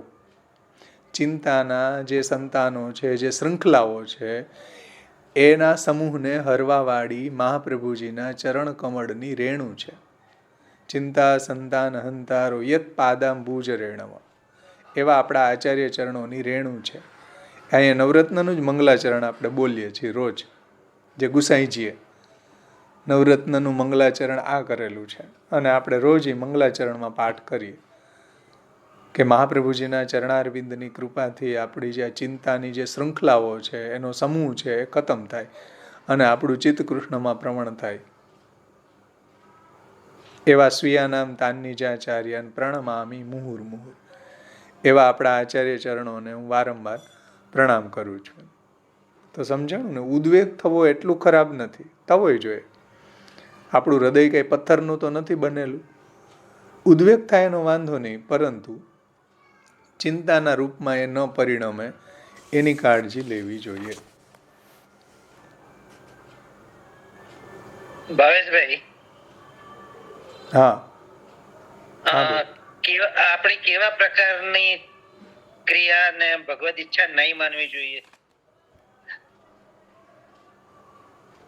એટલે સામાન્ય રીતે દરેક આપણે કંઈ પણ કરીએ તો કંઈક થયું હોય તો આપણે કહીએ ભાઈ ભગવદ ઈચ્છા, જે થયું એ ભગવદની ઈચ્છા પ્રમાણે. તો એવો કયા પ્રકારની ક્રિયા આપણે હોય છે કે જેને ભગવદ ઈચ્છા ના મનાય? મહાપ્રભુજી તો એમ કહે છે કે વિવેકસ્તુ હરિ સર્વમ નિજેચ્છા ત કરીષ્યતિ.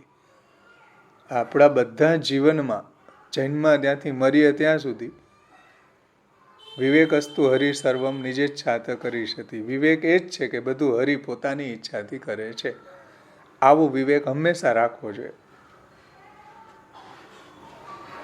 એમાં કોઈ એક કાર્યને છોડીને નથી કે આ એક કાર્યને છોડીને વિવેકસ્તુ હરિ સર્વમ નિજેચ્છા ત કરીષ્યતિ, એવું નથી. બધા કાર્યોમાં આ ભાવ આપણો જાગૃત રાખવો જોઈએ, આ વિવેક આપણો જાગૃત રાખવો જોઈએ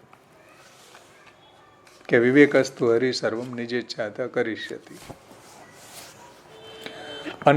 અને ઘણી ચિંતા છે ને ઉદ્વેગ જનિકા ચિંતા હોય. એ પણ પુરુષોત્તમજીએ સમજાવ્યું છે કે કેટલીક ચિંતાઓ છે એ ઉદ્વેગ જનિકા હોય, એટલે ઉદ્વેગ પેદા કરનારી હોય છે.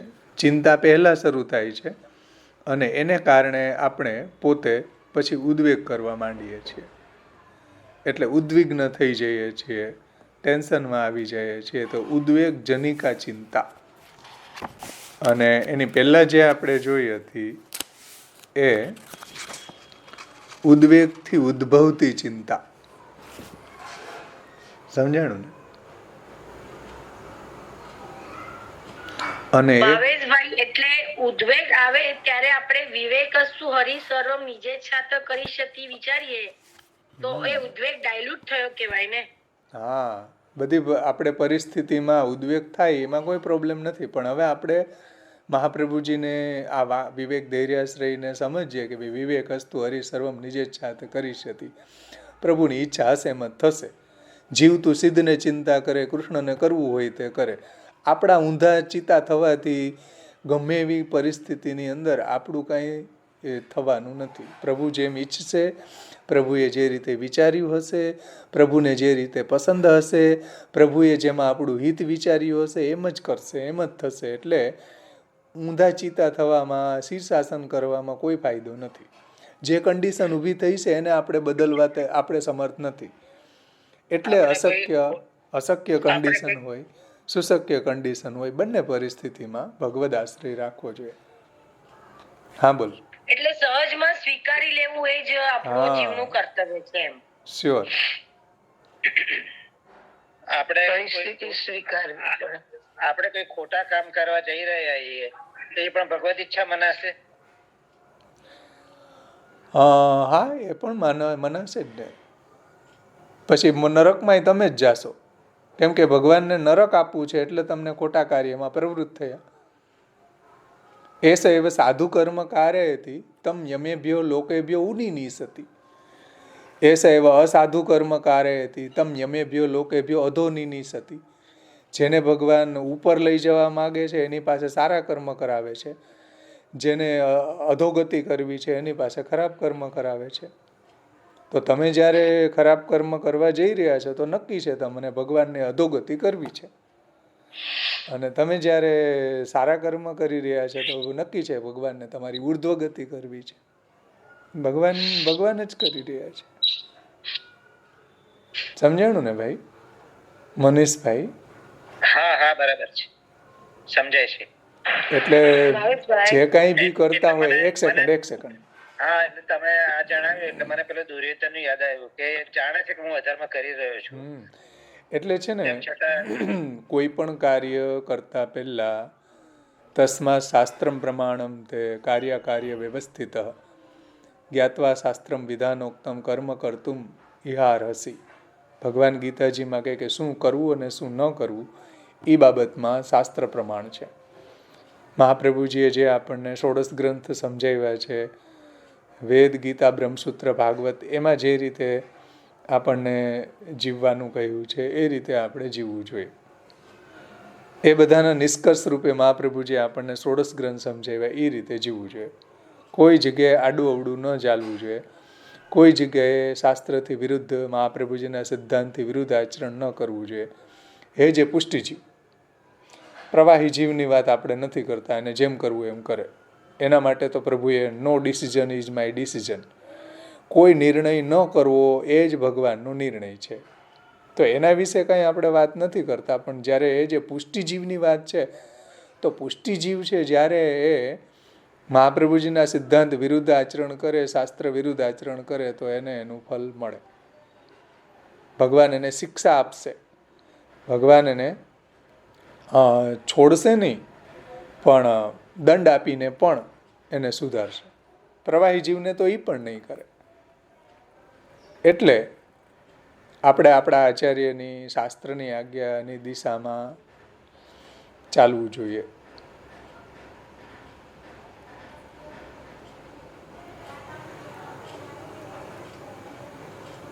અને બીજી વાત એ કે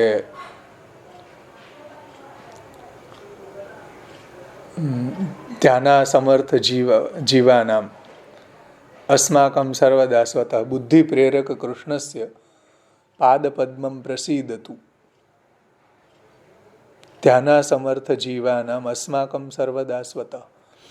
એમાં કહ્યું છે કે ભાઈ બુદ્ધિ પ્રેરક કૃષ્ણ છે, પણ સદબુદ્ધિ પ્રેરક કૃષ્ણ છે. અસદબુદ્ધિ પ્રેરક કૃષ્ણ નથી, એ માયા છે. સદબુદ્ધિ પ્રેરક કૃષ્ણ છે. એટલે ભગવાને ગીતાજીમાં પણ કહ્યું છે આ વાતને કે ધર્મ અવિરુદ્ધો કામોસ્મી ભરતર્ષભ. ધર્મથી અવિરુદ્ધ કામ હું છું, ધર્મથી વિરુદ્ધ કામ હું નથી. ધર્મથી અવિરુદ્ધ કામ તમે સેટિસ્ફાઈ કરતા હોય, શાસ્ત્રોક્ત કોઈ બી શબ્દ, સ્પર્શ, રૂપ, રસ, ગંધ, ભગવાન કહે છે કે મારું સ્વરૂપ છે. ધર્મથી અવિરુદ્ધ રીતે તમે શાસ્ત્ર આજ્ઞા પ્રમાણે તમે કામ પુરુષાર્થને જો સિદ્ધ કરતા હોય, તો ભગવાન એમ કહે છે કે મારું સ્વરૂપ છે. ધર્મ અવિરુદ્ધો કામોસ્મી ભરતર્ષભ. પણ ધર્મથી વિરુદ્ધ કામ હું નથી.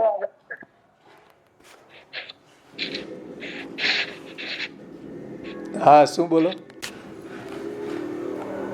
સમજમાં આવ્યું ને? ભગવાને ગીતાજીમાં પણ આ જ વાત કરી છે કે ધર્મથી અવિરુદ્ધ કામ તમે શાસ્ત્રોક્ત રીતે શું ખાવું, શું ન ખાવું, શાસ્ત્રને વચ્ચે રાખીને તમે જો જીવન નિર્વાહ કરતા હોય, તો એ આપણો ધર્મ, અર્થ, કામ એ શાસ્ત્રોક્ત છે, પુરુષાર્થ રૂપ છે. પરંતુ શાસ્ત્રને સ્કીપ કરીને જ્યારે આપણે મન ફાવે એવું ખાવું, મન ફાવે એવું આપણે જોવું, મન ફાવે એવું ભોગ કરવો, શાસ્ત્ર વિરુદ્ધ, આ ભગવાન એમ કહે છે કે આ કામ, ધર્મ કે અર્થ, પુરુષાર્થ ન બની શકે. જ્યારે આપણે શાસ્ત્રને વચ્ચે રાખીને કોઈ કાર્ય કરી રહ્યા છે, ત્યારે એને પુરુષાર્થનો દરજ્જો પ્રાપ્ત થાય છે. ત્યારે એ કામ પુરુષાર્થનો દરજ્જો પ્રાપ્ત કરી લે છે. સમજાણું? અને એ જ કામ જ્યારે આપણે પુત્રે કૃષ્ણ પ્રિય રતિ, તો એ ભક્તિનો દરજ્જો પ્રાપ્ત કરી લે છે. જુઓ, ક્રિયા તો એક જ છે. એક આપણને નર્કગામી પણ બનાવી શકે, કામ પુરુષાર્થે સિદ્ધ કરી શકે અને ભક્તિનું સ્વરૂપ ધારણ કરી શકે એ જ કામ.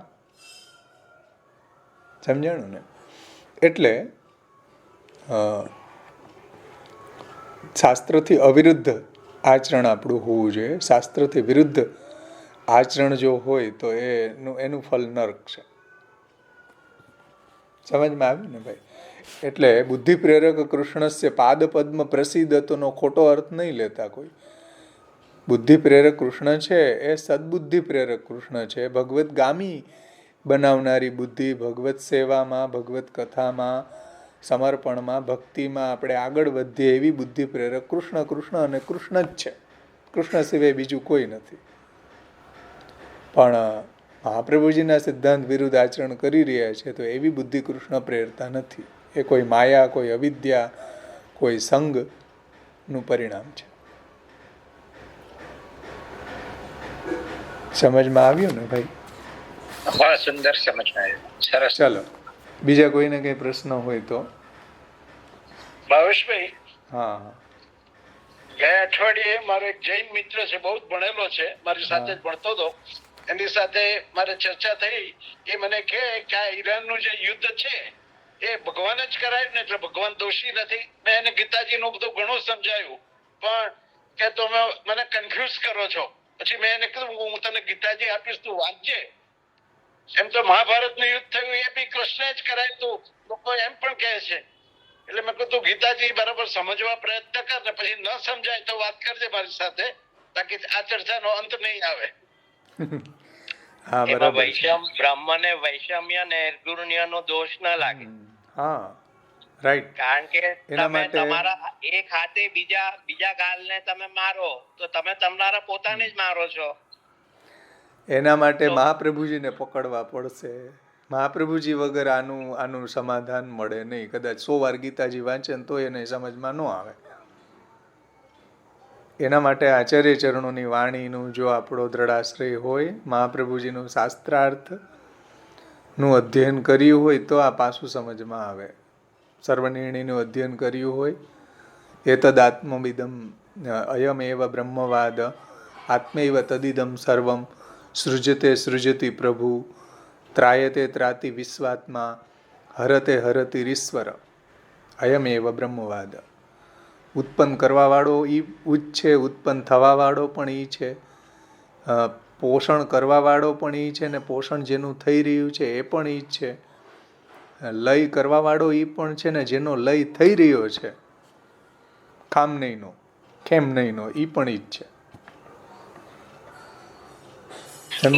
રૂપ નામ વિભેદ એના જગત ક્રીડતી યત આ તો લીલા છે. ક્રીડતી અને ય જગત ભૂતવા ક્રીડતી, આ તો લીલા છે. સમજો, મને બહુ વિચાર આવે. ફોર એક્ઝામ્પલ જો, એક સેકન્ડ, કે આચાર્ય ચરણોના સમયમાં કેટલું મ્લેચ્છનું સામ્રાજ્ય હતું, તાનાશાહી હતી. આજે જેમ લોકશાહી નહોતી ભાઈ, ડેમોક્રેસી નથી આ ત્યાંથી. મહાપ્રભુજીના વખતમાં, ગુસાઈજીના વખતમાં, પુરુષોત્તમજી હરિરાયજીના વખતમાં કેટલી પ્રોબ્લેમ હશે વિચાર તો કરો. આજે આપણને મ્લેચ્છ લોકો આપણાથી 1/4 છે તો એટલી ડિસ્ટર્બ કરે છે. ત્યારે તાનાશાહી હતી, મ્લેચ્છોનું રાજ્ય હતું. અને મ્લેચ્છોનું રાજ્ય ડેમોક્રેસી નહીં. સમજો, રાજા ઓર્ડર, સીધું સરતન છે જુદા. આવી કન્ડિશનમાં આપણા આચાર્ય ચરણોએ ભક્તિનો પ્રચાર કર્યો. ભૂવિ ભક્તિ પ્રચાર એક ભક્તિ માર્ગાબ્જ માર્તંડ, ભક્તિના કમળો ખીલવા. આવી કન્ડિશનમાં ગુસાઈજીએ ભક્તિના કમળો ખીલવા. એકદમ ક્રુઅલ રાજા હતા અકબર ને લોધી, સિકંદર લોધી, એકદમ ક્રુઅલ રાજા. પણ આવી કન્ડિશનમાં પણ મને તો બહુ આશ્ચર્ય થાય જ્યારે આ વિચાર કરીએ તો મહાપ્રભુજી આવી પરિસ્થિતિમાં પણ કેવો લીલાનો બોધ જગાવ્યો હશે ભગવદીઓમાં, કે એવી કન્ડિશનમાં નિર્ભય બનીને ભક્તો સેવા કરતા હતા. અત્યારે તો પૂર્ણ ડેમોક્રેસી છે, આપણે ગમે એમ કરીએ ચલો. ત્યારે કન્ડિશન એવી હતી, તિલકંઠી કરીને બહાર નીકળી ન શકાતું. એવી પરિસ્થિતિમાં પણ આપણા આચાર્યોએ, આપણા ભગવદીઓએ ભગવત સેવાને પ્રચાર પ્રસાર કર્યો. કેમ કર્યો હશે? વિચાર કરો, મ્લેચ્છોનું રાજ્ય હતું. ટફ ફાઇટ કરી હશે. કેટલી ટફ ફાઇટ કરી હશે મહાપ્રભુજી, ગુસાઈજી વગેરે આચાર્યોએ આપણા. અને એ ભગવદીઓની અંદર આશ્વાસન આપવું ને એ લીલાનો બોધ જગાડવો, ટફ ફાઇટ છે. આજે એનાથી 1000 ગણી પરિસ્થિતિ સારી છે. મહાતિલકનું રક્ષણ કર્યું. હા, આજે એનાથી 1000 ગણી પરિસ્થિતિ સારી છે. પણ આવી કન્ડિશનમાં ભક્તિનો પ્રચાર કરવો કેટલું પહાડ ચડવા જેવી વાત છે. અને એવી કન્ડિશનમાં ચિંતા મુક્ત થઈને જીવે. આજે તો એવી છે જ નહીં, તોય આપણે ચિંતા ને ટેન્શન લઈને ફરીએ છીએ.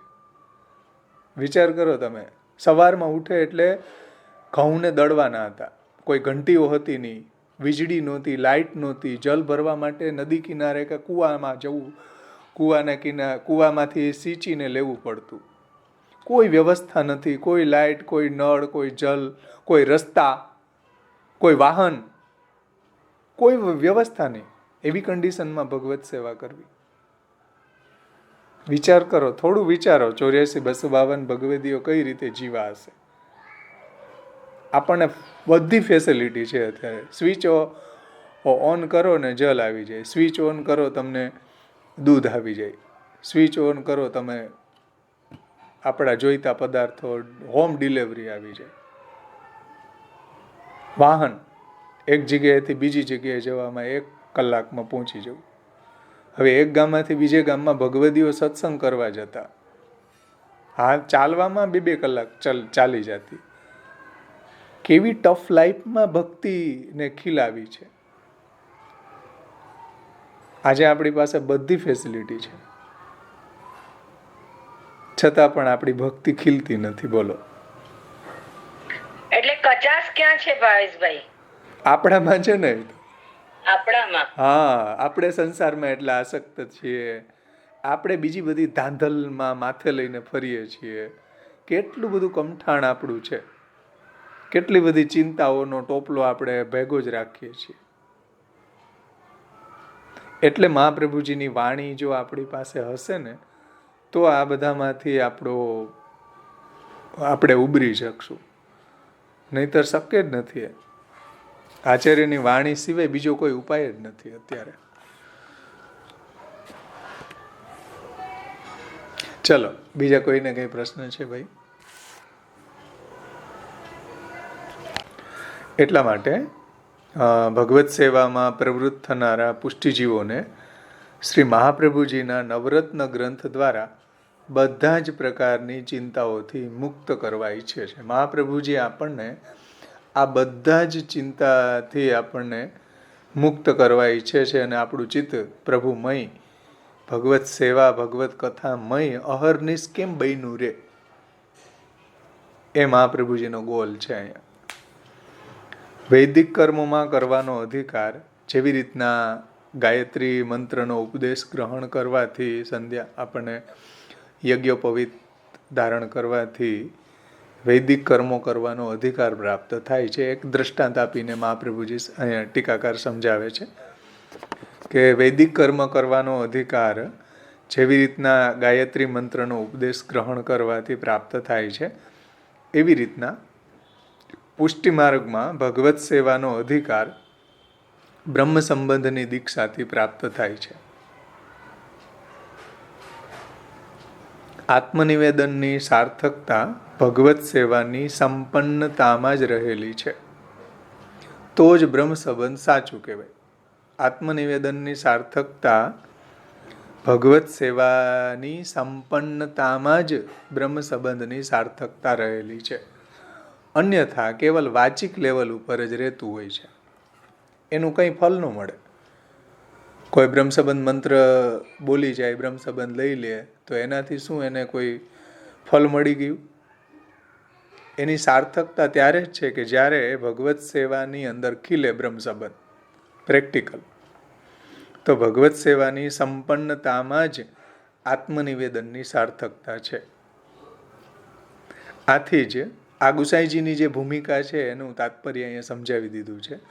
ગુસાઈજીએ નવરત્નની ટીકામાં બહુ વિસ્તારથી આ ભૂમિકાને સમજાવી છે કે કઈ રીતે ચિંતા ભગવદીઓની અંદર પેદા થતી હોય છે. હવે જે ગુસાઈજીએ જે ચિંતા બતાવી છે એ તો આપણને થતી જ નથી. એટલે પહેલાં તો આપણે એના મરીજ બનવું પડશે. ગુસાઈજીએ જે પ્રકારની ચિંતા ભગવદીઓને સતાવતી હોય એ ચિંતા આપણે ઉત્પન્ન કરવી પડશે પહેલાં. તો આત્મનિવેદનની સાર્થકતા ભગવત સેવામાં છે. હવે આથી જ પોતાનો લૌકિક વ્યવહાર પણ શક્ય હોય ત્યાં સુધી ભગવાનની સેવામાં ઉપયોગમાં લેવાયેલા હોય એવા પદાર્થથી જ ચલાવવો જોઈએ. આપણા જે કંઈ બી લૌકિક વૈદિક વ્યવહારો છે એ બધા ભગવત સમર્પિત પદાર્થોમાંથી જ કરવા જોઈએ, જે આપણે સિદ્ધાંત રહસ્યમાં પણ ઘણું ડિટેલથી આ વાતને સમજી ગયા કે વિવાહાદિ કાર્યો છે, શ્રાદ્ધાદિ કાર્યો છે, ભગવત પ્રસાદી અન્નમાંથી કરવા, ભગવદ આજ્ઞા લઈને બધા કાર્યો કરવા.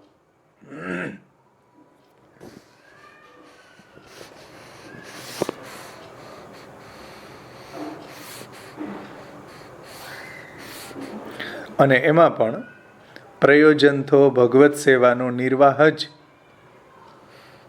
ભગવત સેવાનો નિર્વાહ અન્ય પર આશ્રિત ન હોય તે જ છે. અને આવા બધા જે પ્રયોજન સિદ્ધ કરવામાં એ પ્રયોજન તો ભગવત સેવાનો નિર્વાહ અન્ય પર આશ્રિત ન હોય જ છે. એટલે બીજા ઉપર આશ્રિત રહીને ભગવત સેવાનો જે ક્રમ છે એ બીજાની ઉપર નાખી દેવું અને આપણે કાંઈ ન કરવું એવું ન થવું જોઈએ.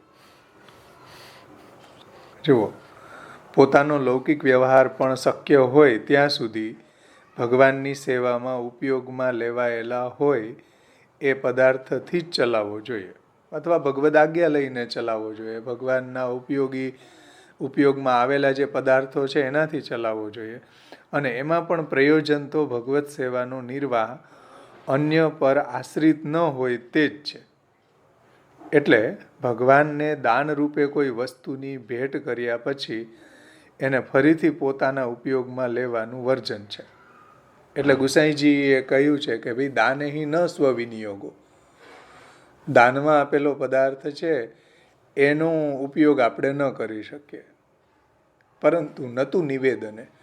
પરંતુ જે નિવેદન કર્યું છે એ પદાર્થનો ઉપયોગ આપણે કરી શકીએ. તો એ સંદર્ભ અહીંયા લીધો છે, જે શ્રી ગુસાઈજીએ પોતાની ટીકામાં ખૂબ વિસ્તારથી સમજાવ્યો છે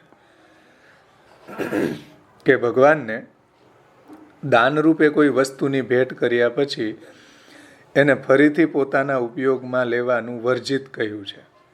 પરંતુ નિવેદન કરાયેલ સમર્પણની પ્રક્રિયામાં કોઈ વસ્તુને ફરીને પોતાના ઉપયોગમાં લેવાનું વર્જિત નથી. એટલે દાનેહી ન સ્વવિનિયોગો નતું નિવેદને. દાનમાં આપેલી હોય એનો વિનિયોગ આપણામાં ન થઈ શકે, પરંતુ જેનું આપણે પ્રભુને સમર્પણ કર્યું છે એનો તો આપણામાં અવશ્ય વિનિયોગ, એનો જ વિનિયોગ કરવો જોઈએ. નિવેદી ભી સમર્પ્યવમ સર્વમ કુર્યાદિતિ સ્થિતિ. તો આખો જે સિદ્ધાંત રહસ્યની અંદર જે સમર્પણનો પ્રકાર બતાવ્યો છે એ પ્રકારને કઈ રીતે જીવનમાં ખીલવવો એ બાબતને ગુસાઈજીએ વિસ્તારથી એની ટીકામાં સમજાવી છે.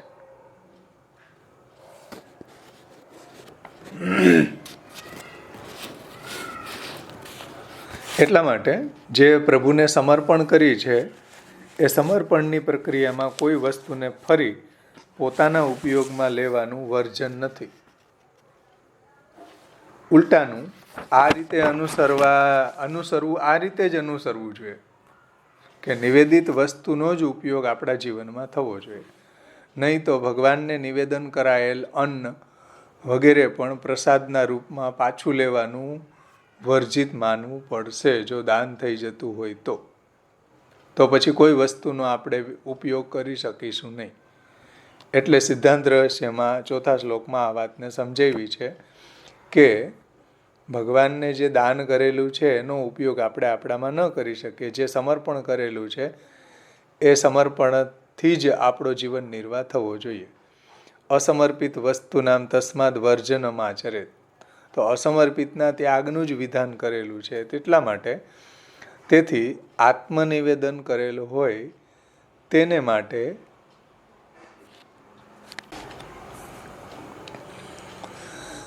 માટે સર્વથા ઉચિત વાત એ જ છે કે પ્રભુને સમર્પણ કરાયેલી બધી વસ્તુઓનો ઉપયોગ એવી રીતે કરવો કે નિશ્ચય રૂપે પહેલાં તો એકવાર ભગવાનની સેવામાં એનો વિનિયોગ કરી જ દેવો જોઈએ. કોઈ પણ વસ્તુ જે વસ્તુનો જે રીતે પ્રભુની સેવામાં ડાયરેક્ટલી ઇનડાયરેક્ટલી વિનિયોગ થતો હોય એ રીતે એનું સમર્પણ કરવું જોઈએ.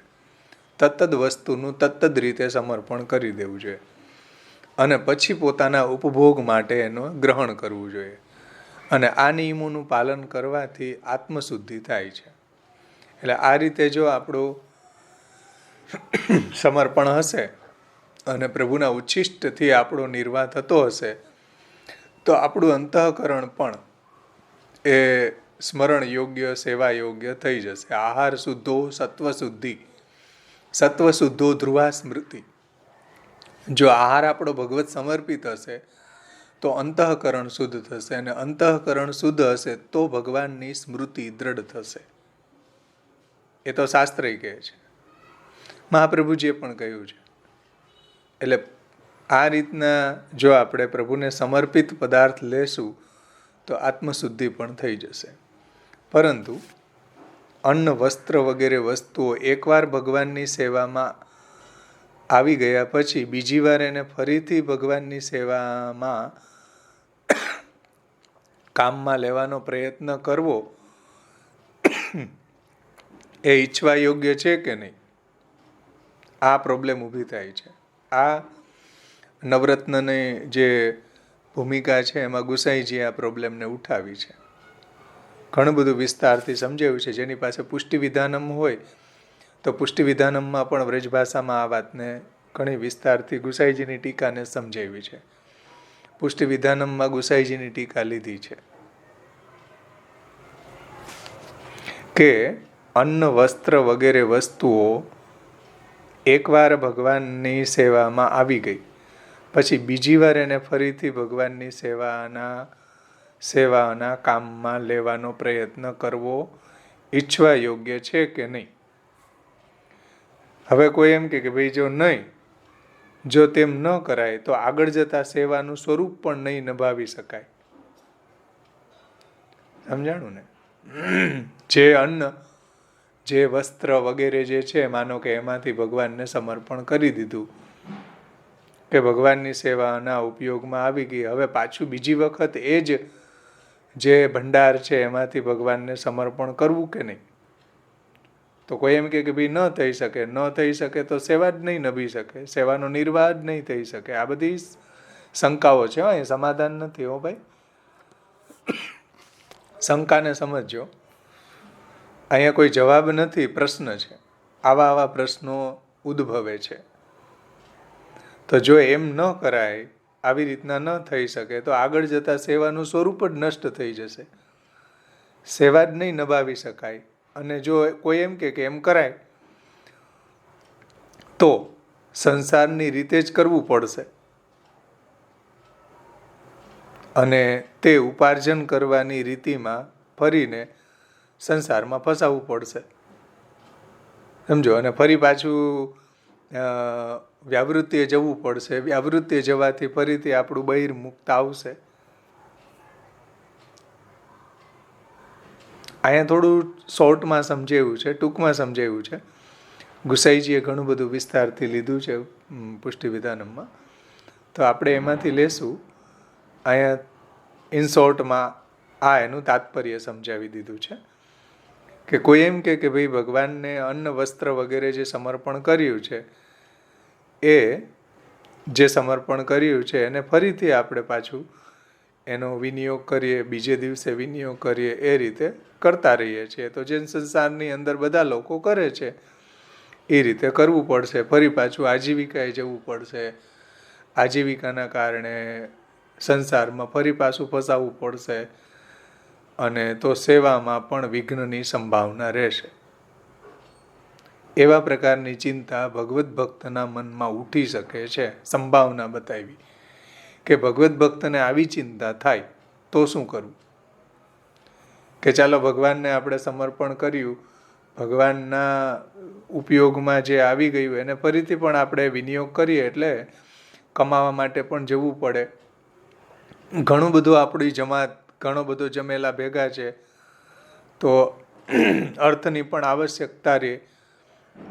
અર્થને કમાવા માટે જાય તો ભગવત વિમુખતા આવે, તો શું કરવું? ચિંતા થાય ભગવત ભક્તોને. આવી થાય હોય, આપણને થતી હોય તો ભાઈ આવી ચિંતા.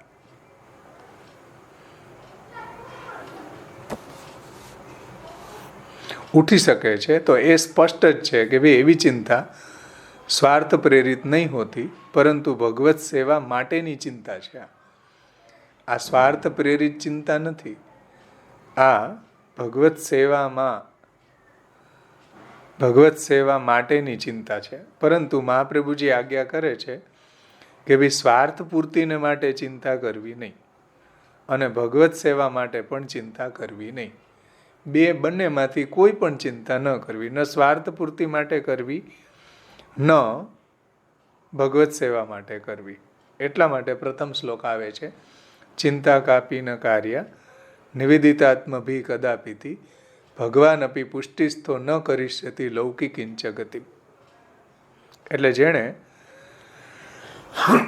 પ્રભુને આત્મનિવેદન કર્યું છે એના માટે એ આવશ્યક છે કે જીવનમાં સુખ દુઃખ જે કંઈ બી આવે એને ભગવાનની ઈચ્છા માનીને સ્વાભાવિક રીતે સ્વીકારી લેવું. જે આપણે ધૈર્યમાં, વિવેક ધૈર્યાશ્રયમાં ધૈર્યનો ટોપિક જોયો હતો કે ભાઈ ત્રિદુઃખ સહનમ ધૈર્યમ આમૃતે સર્વતઃ સદા.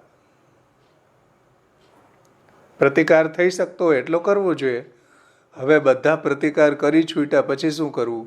પછી એને સહન કરવું, સ્વીકારી લેવું. ઘણી વખત શું થાય, સ્વીકારી લેવાથી પણ આપણે દુઃખ હળવું થઈ જતું હોય છે કે ભાઈ આ કન્ડિશન આવી જ રહેવાની છે.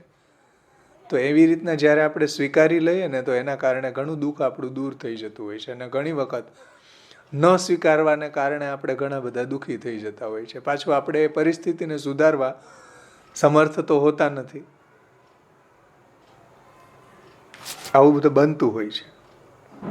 એટલે મહાપ્રભુજીએ કહ્યું કે ભાઈ ચિંતા કાપી ન કાર્ય નિવેદિતાત્મભી કદાપિતિ ભગવાન અપી પુષ્ટિસ્થો ન કરીષ્યતિ લૌકિકિંચ ગતિ.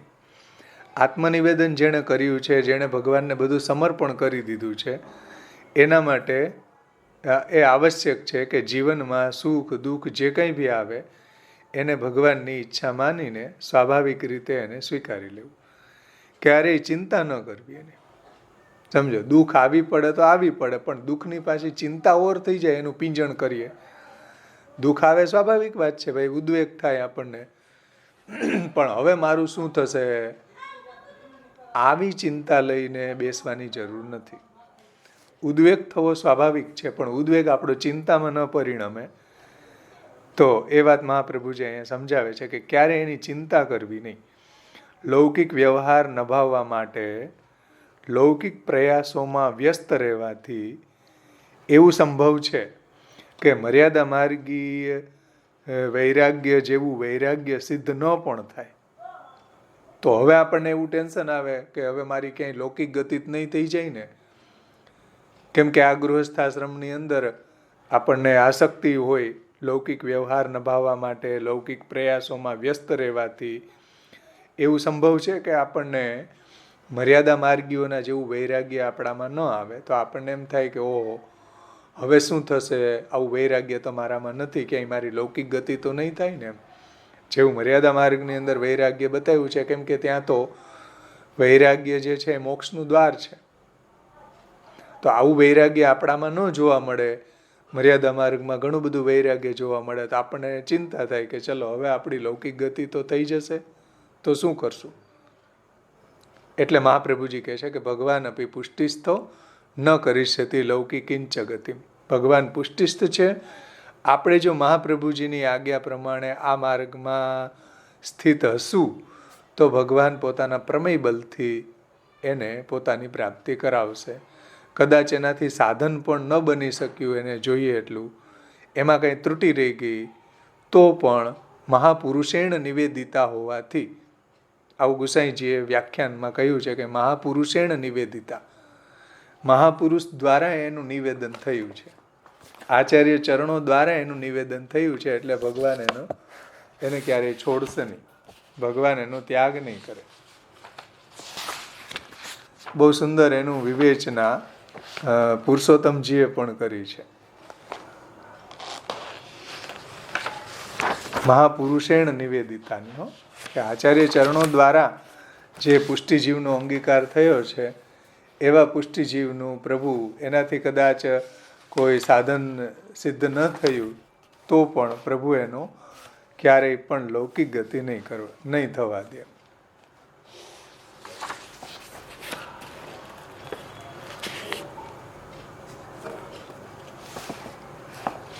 જો ગુસાઈજીએ જે વાત કરી છે મહાપુરુષેણ નિવેદિતા, એમાં શ્રી પુરુષોત્તમજી સમજાવે છે કે મહાપુરુષેણૈવ તત્સંબંધિનઃ સર્વે અપી નિવેદિતા ઇતિ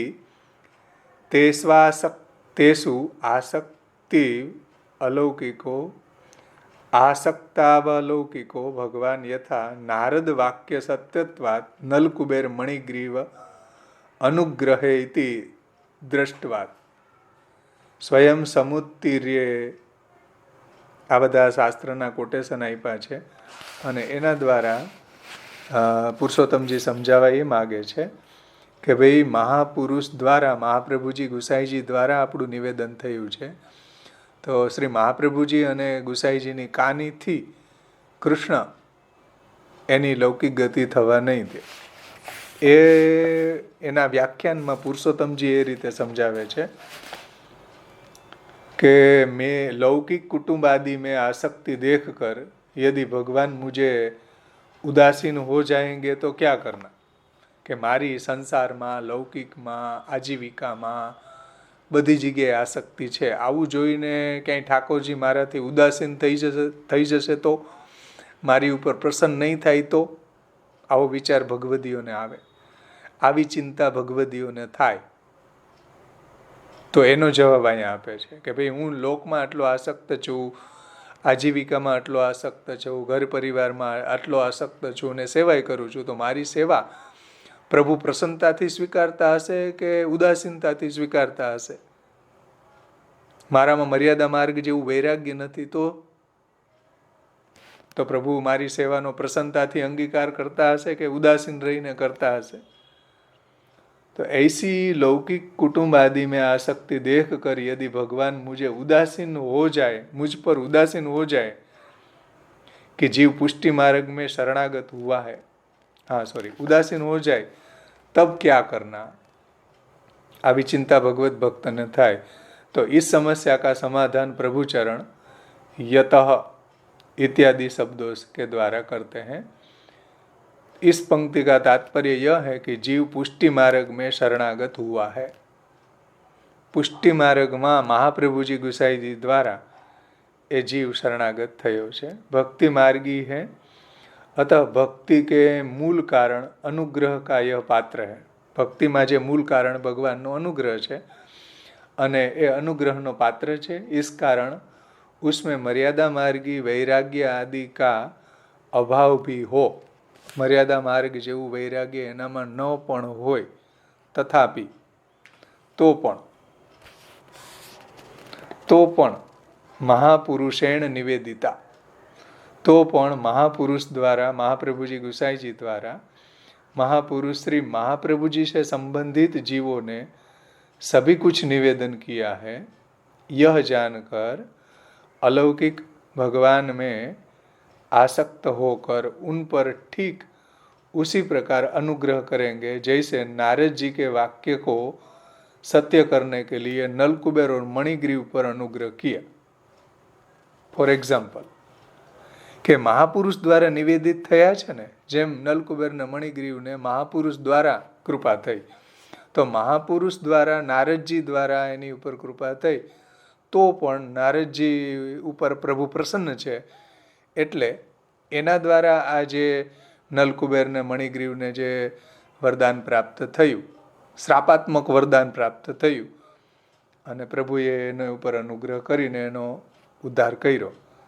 એવી રીતના જો મહાપ્રભુજી ગુસાઈજી દ્વારા જેનો અંગીકાર થયો છે, મહાપ્રભુજીને ગુસાઈજીની આજ્ઞા પ્રમાણે જે ચાલે છે, એનાથી કદાચ એના જીવનમાં મર્યાદા માર્ગ જેવું વૈરાગ્ય ન આવ્યું, એને સાધન ભગવત સેવા કથામાં પરફેક્શન ન આવ્યું, કે સાંગોપાંગ નભી ન શકી, અને લોક અને બીજા જે સંસારમાં એની કદાચ આસક્તિ પણ રહી, તો પણ ભગવાન એને મહાપુરુષ દ્વારા એનો અંગીકાર થયેલો હોવાથી જેમ નલકુબેર અને મણિગ્રીવનો ઉદ્ધાર કર્યો છે, એવી જ રીતના મહાપ્રભુજી ગુસાઈજી દ્વારા આપણો અંગીકાર થયેલો હોવાથી, મહાપ્રભુજી ગુસાઈજીની આજ્ઞા પ્રમાણે આપણે ચાલતા હોવાથી ઠાકોરજી આપણો અંગીકાર કરશે. કેમ કે ઠાકોરજી પુષ્ટિસ્થ છે.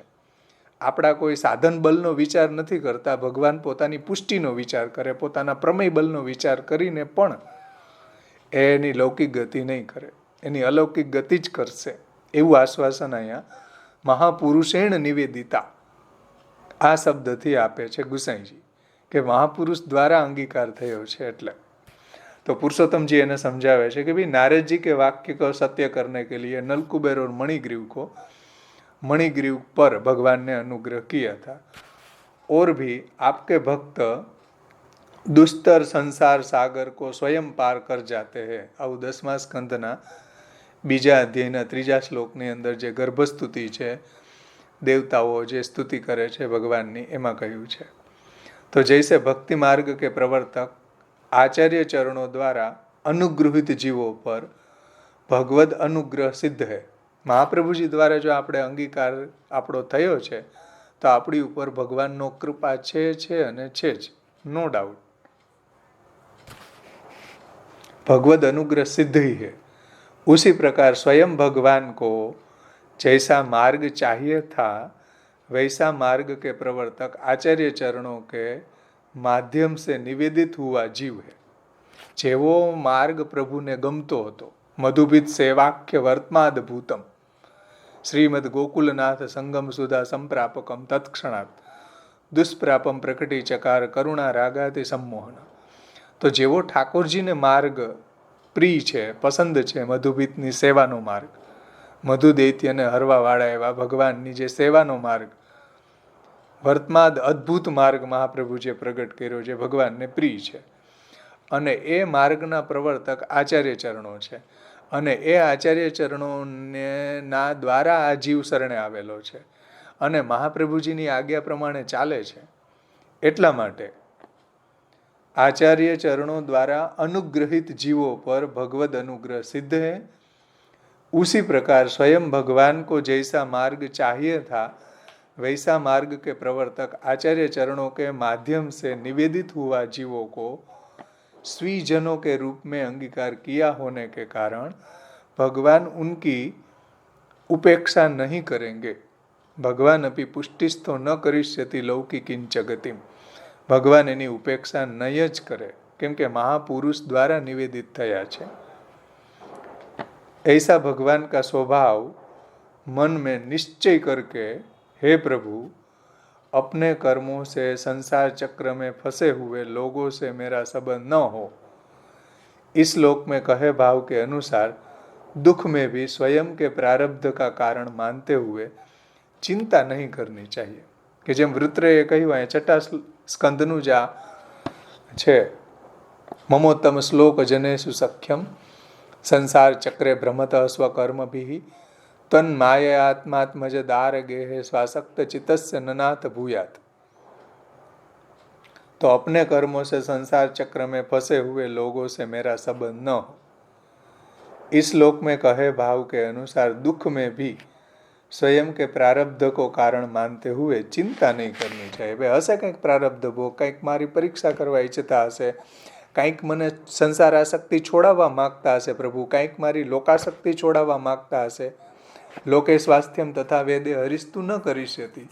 ઘણા બધા કારણ હોઈ શકે. તો એ બધી પરિસ્થિતિમાં ભગવાનની લીલા માનીને, ભગવાન છે નિજજનો ઉપર હંમેશા કૃપા જ કરે છે, મહાપુરુષ દ્વારા આપણો અંગીકાર થયો છે, એટલા માટે કોઈ પણ જાતની ક્યારેય પણ ચિંતા ન કરવી, એવું અહીંયા તાત્પર્ય છે. આપણો સમય થવા આવ્યો છે. કોઈને કંઈ પ્રશ્ન હોય તો પૂછો, નહીંતર આપણે સમાપન કરીએ. આવતા વખતેથી આપણે ટીકાકારોની વ્યાખ્યાનું અવગાહન કરશું. કોઈને કંઈ પ્રશ્ન છે આમાં અત્યાર સુધીમાં? બોલો.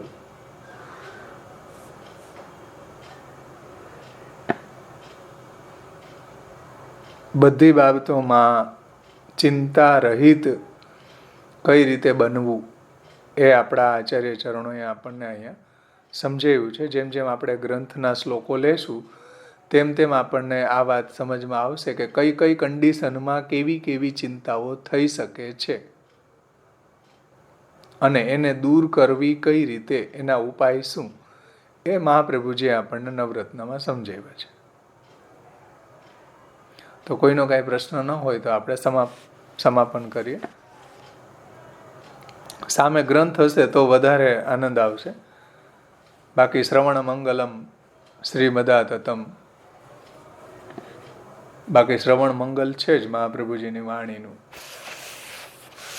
પણ મહાપ્રભુજીના ગ્રંથને આપણા આચાર્યોની ટીકાથી સમજવું જોઈએ. તમે પણ થોડું વાંચો તો રમણ થાય આપણને, ગ્રંથ સમજવામાં, મહાપ્રભુજીની વાણીમાં રમમાણ થાય. આ બહુ જરૂરી છે. ખેર, ચલો અહીં સુધી આપણે રાખીએ. આશ્રયનું પદ બોલી સમાપન કરીએ. આવતે વખતે આપણે આગળ ટીકા લેશું, શ્લોક લેશું.